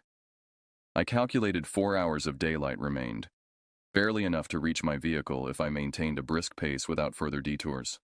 30 minutes later, I found myself at the edge of a ravine not marked on my map. It cut across my path like a scar in the earth, perhaps 20 feet deep with steep sides of loose shale. At the bottom ran a narrow stream. Checking my GPS coordinates confirmed my worst fear. I had somehow gotten turned around despite following my compass. Instead of moving toward the trailhead, I'd been traveling parallel to my original route, deeper into the wilderness. As I recalculated my position, a sound rose from the forest behind me. That same not-quite-human cry I'd heard the previous night, but closer now. Much closer. It was answered by another from somewhere to my right, then a third from my left. The implications chilled me. Not one stalker, but multiple. Or something fast enough to create the illusion of multiple presences. Either possibility was terrifying. I scrambled down the ravine's steep slope, sending small avalanches of loose rock ahead of me. The descent ended in a painful slide that left my hands bloody and my pants torn, but I reached the bottom intact. The stream was shallow enough to wade through, the cold water shocking against my overheated skin. As I climbed the opposite side, I glanced back. 3 figures stood at different points along the ridge I'd just descended. The distance and fading light obscured details, but their silhouettes were unmistakably humanoid yet wrong. Too tall, too thin, with limbs that seemed to bend at unnatural angles. They made no attempt to follow as I crested the opposite ridge. Instead, they remained perfectly still, watching. The message was clear. They could have caught me if they wanted. This was not pursuit, but a game. I pushed on as darkness settled over the forest. Using my headlamp now seemed dangerous, like painting a target on myself, but navigating without light would be impossible. I compromised by using it sparingly, turning it on just long enough to check my direction before continuing in darkness. Around 8 p.m., I reached a small rock outcropping that offered some protection at my back. Exhaustion forced me to stop despite the dangers. I couldn't risk a fire, so I huddled against the stone, wrapped in my emergency thermal blanket, knife in hand. The sounds began shortly after midnight. Movement in the forest around my position. Not the normal nocturnal rustlings of wildlife, but deliberate, coordinated activity. Something larger than a squirrel or raccoon was circling my location, maintaining a consistent distance of about 50 yards. Then came the mimicry. "Hello? Is anyone there?" My own voice called from the darkness to my left. I froze, knife clutched so tightly my knuckles whitened. "I mean no harm." The same phrase I'd called out earlier in the day, repeated in a perfect imitation of my voice but with subtle wrongness in the inflection. From another direction came a different snippet of my speech. "Getting paranoid already, James?" Exactly as I'd said it to myself on the first day. The implications were staggering. Whatever stalked me had been present from the beginning, close enough to hear even my quiet self-talk. And it could reproduce human speech with terrifying accuracy. I pressed myself against the rock face, fighting the urge to respond. The mimicry continued for nearly an hour. Fragments of sentences I'd spoken over the past 2 days, repeated in increasingly distorted versions of my voice until they devolved into something barely recognizable as human speech. Then came sounds I hadn't made. A child's laugh, a woman's scream, a man's desperate sobbing. Each more disturbing than the last, each somehow fundamentally wrong in ways I couldn't articulate. As false dawn lightened the eastern sky, the forest finally fell silent. I remained motionless until true daylight penetrated the canopy, then gathered my few belongings with numb fingers. I was no longer lost. I was being herded. The morning brought no comfort. Heavy mist clung to the forest floor, limiting visibility to 20 feet in any direction. I moved cautiously, checking my compass every few minutes, determined to maintain a straight course toward the trailhead no matter what obstacles appeared. The forest had changed again overnight. The trees here were older, massive trunks rising like columns into the mist. Few undergrowth plants survived in the permanent twilight beneath their canopy, leaving the ground strangely open and carpeted with a thick layer of moss that muffled my footsteps. I hadn't eaten since the previous morning, and thirst clawed at my throat. My water bottle contained less than an inch of liquid, and I'd seen no stream since crossing the ravine. According to my increasingly unreliable mental map, I should have intersected the main trail hours ago. Around mid-morning, the mist began to thin, revealing what appeared to be a structure ahead. A cabin or small hunting shelter partially obscured by foliage. I approached cautiously, desperate for shelter, but wary of what might await. It was indeed a cabin, though far older than I initially thought. The log walls had weathered to silver gray, and part of the roof had collapsed inward. The small porch sagged dangerously, and the single window was boarded from the inside. No smoke rose from the stone chimney. Logic dictated caution, but thirst and exhaustion overrode my better judgment. After circling the structure and finding no signs of recent habitation, I approached the door. It hung partially open on rusted hinges, revealing a darkness beyond that my eyes couldn't penetrate. "Hello?" I called, then immediately regretted making noise. No response came from within. The interior was a single room, perhaps 15 feet square. A cast-iron stove sat in one corner, its pipe rising through the intact portion of the roof. A crude wooden table stood in the center, and against the far wall was a metal-framed cot with a mildewed mattress. The floor was bare earth, packed hard by years of use. Most importantly, a metal bucket sat beneath a crude hand pump near the stove. I worked the pump handle, which resisted at first, then yielded with a screech of protesting metal. After several pumps, rusty water sputtered out, eventually running clearer. I filled my bottle and drank deeply, ignoring the metallic taste. The cabin's appearance suggested abandonment years ago, but certain details contradicted this assessment. No dust covered the table's surface. The chimney, visible from inside, contained ash that couldn't be more than a few weeks old. And scratched into the wall beside the cot was a series of tally marks, 47 vertical lines with the 48th crossed through horizontally. As I examined these markings, my gaze fell on something half hidden beneath the cot. A composition notebook with a black and white marbled cover. I pulled it out and opened to the first page.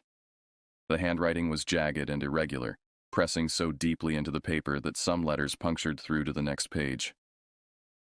Day 1. Got turned around after leaving the main trail. Found this cabin just before dark. Will wait until morning to get my bearings.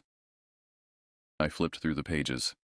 The entries continued for weeks, documenting a hiker's deteriorating mental state as they became convinced something was stalking them through the forest. The descriptions matched my experiences with disturbing accuracy. The stick arrangements, the mimicry, the strange tracks. The final entry, dated just 3 weeks earlier, read simply, "They're not trying to kill me. They're trying to change me." The implication struck me with physical force. I wasn't the first to be led here. This cabin wasn't sanctuary. It was a trap. I shoved the notebook into my pack and turned to leave, only to find the doorway occupied by a figure. Backlit by the gray daylight outside, I couldn't make out details, but the silhouette was unmistakably humanoid, yet wrong. Too tall for the door frame, forcing it to stoop unnaturally. The proportions weren't right, limbs too long, joints bending at impossible angles. I backed away until I hit the wall, unable to speak or scream. The figure remained motionless in the doorway, blocking my only exit. Then it spoke. Not in mimicry of my voice, but in a raspy whisper that seemed to contain multiple tones simultaneously. 49 days, it said. That's how long it takes. I closed my eyes for just a moment, overwhelmed by terror. When I opened them, the doorway was empty. I bolted outside, running blindly into the forest without direction or plan. The mist had thickened again, enveloping everything in white silence. I ran until my legs gave out, collapsing onto the moss-covered ground, lungs burning. When I finally caught my breath and checked my compass, the impossible truth became clear. Despite running in what I was certain was a straight line, I had somehow circled back. Through the mist, I could make out the dark shape of the cabin less than 50 yards away. Night fell with unnatural swiftness, as if the forest itself had swallowed the remaining daylight. I found myself unable to move far from the cabin despite multiple attempts. Each time I struck out in a different direction, walking in what my compass assured me was a straight line, I would eventually glimpse the cabin's dark silhouette through the trees ahead. The GPS on my phone showed coordinates that jumped erratically, sometimes placing me miles from my actual location before settling back to a position near the cabin. The device's battery indicator fluctuated wildly before finally dying, despite having shown 60% charge moments earlier. With no other options, I returned to the cabin as true darkness enveloped the forest.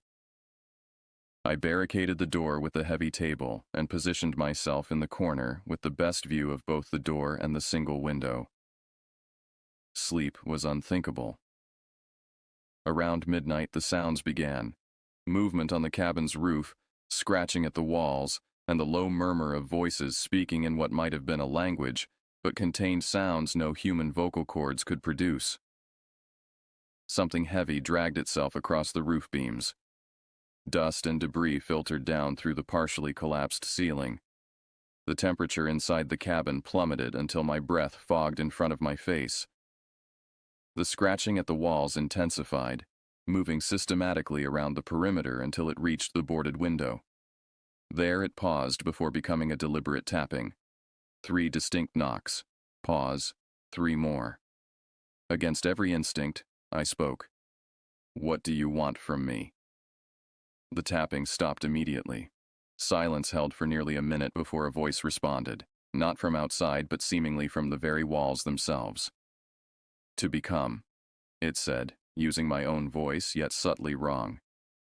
"To change." "I don't understand," I whispered. 49 days, came the response, this time in the raspy, multi-toned whisper I'd heard earlier. "The hunger changes you. The isolation changes you. The forest changes you. Until you can walk between worlds." The implications slowly crystallized in my mind. The notebook, the tally marks. The previous visitor hadn't escaped after 48 days. They had transformed. "You're human," I said, the realization dawning with horrifying clarity. "Or you were." The silence that followed seemed confirmation enough. Then came sounds from all around the cabin. Not just one voice, but many, a chorus of whispers so quiet I had to strain to hear. "The old ones called us skinwalkers, but that name is incomplete. We are the in-between, neither fully human nor fully other. And once you begin the change, it cannot be stopped." The barricaded door began to shake as something pressed against it from outside. The heavy table scraped inches across the dirt floor despite my weight braced against it. Through gaps in the boards covering the window, I glimpsed movement, elongated fingers with too many joints prying at the wood. In that moment of pure terror, my mind achieved a clarity that had eluded me for days. I wasn't randomly selected. The skinwalkers hadn't found me by chance. They had lured me, studied me, identified me as suitable. Perhaps through my online research before the trip, my interest in local legends, or some criteria I couldn't fathom. As the pressure on the door increased, a section of the roof finally gave way. Through the gap, shapes began to descend, humanoid figures moving with impossible fluidity, their features obscured by shadow but clearly wrong in fundamental ways that transcended mere deformity. They surrounded me, these former humans, close enough that I could smell the wild musk of their skin and see the remains of modern clothing hanging in tatters from emaciated frames. Their faces retained just enough humanity to make their wrongness more terrible. Eyes too large and reflective, jaws slightly elongated, skin stretched too tightly over pronounced bones. One reached out with fingers that bent in too many places, touching my forehead with surprising gentleness. 49 days, it whispered in that multi-layered voice. "We will keep you safe until the change completes. Then you will understand hunger as we do." The touch sent electricity through my body, locking my muscles and sending me crashing to the floor. As consciousness faded, I heard them continue their whispered conversation, discussing me as scientists might discuss a specimen. I awoke to daylight filtering through the collapsed roof. I was alone in the cabin, the door still barricaded exactly as I had left it. If not for the new scratches on the walls and the lingering scent of something wild and musky, I might have believed I'd dreamed the entire encounter. On the table, now back in its original position, lay a small object, a carved wooden figure representing a human form in mid-transformation, its lower body still recognizably human, while its upper portion elongated into something else. Beside it lay the notebook I'd found earlier, open to a blank page with a pencil placed precisely across it. I understood the message. I was expected to continue the record, to document my own 49 days. Instead, I ran. Not randomly this time, but with purpose. If I couldn't find my way out, I would find the higher ground I'd seen on my first day. Cell reception. Help. I ran until my lungs burned, following my compass northeast toward where my topographic map showed a ridge rising above the forest canopy. The figures paced me through the trees, visible from the corners of my eyes but never directly confronting me. Not trying to stop me. Simply watching. Waiting. Because they knew what I was beginning to suspect. That the hunger had already begun. That the changes were already underway inside me. That escape might no longer be possible in the way I imagined it. When I reached the ridge after hours of punishing ascent, I found exactly what I'd hoped for, 2 bars of cell reception. Enough to make a call, enough to send my location. The search and rescue team found me 16 hours later, dehydrated and delirious with fever. They attributed my wild story to exposure and trauma, perhaps combined with the effects of drinking contaminated water from the cabin's well. The strange figures I described were dismissed as hallucinations. The notebook had disappeared from my pack, and the wooden carving was nowhere to be found. I'm home now, recovering physically while my mind remains fractured by uncertainty. Some days I convince myself it was all hallucination and trauma, as the doctors suggest. Other days, I catch glimpses of elongated figures at the edge of my property, watching me through the trees with patient, hungry eyes. And in the mirror each morning, I study my face for changes. The slightest elongation of my jaw, the subtle enlargement of my eyes, the way my fingers sometimes seem to bend at angles that shouldn't be possible. 49 days. That's how long they said it takes. Today marks day 37. Note: I found this account posted anonymously on a wilderness forum 3 years ago. The user deleted their profile immediately after posting, and no follow-up ever appeared. Local search and rescue records show no operations matching this description in the stated time frame. I've been unable to locate any cabin matching this description in the area, though several hikers have reported strange experiences in those same woods. I share this story not as fact, but as a warning to those who venture alone into remote places. Some things in this world exist in the boundaries between what we understand and what we fear. And sometimes the most terrifying possibility is that we might become what we fear most.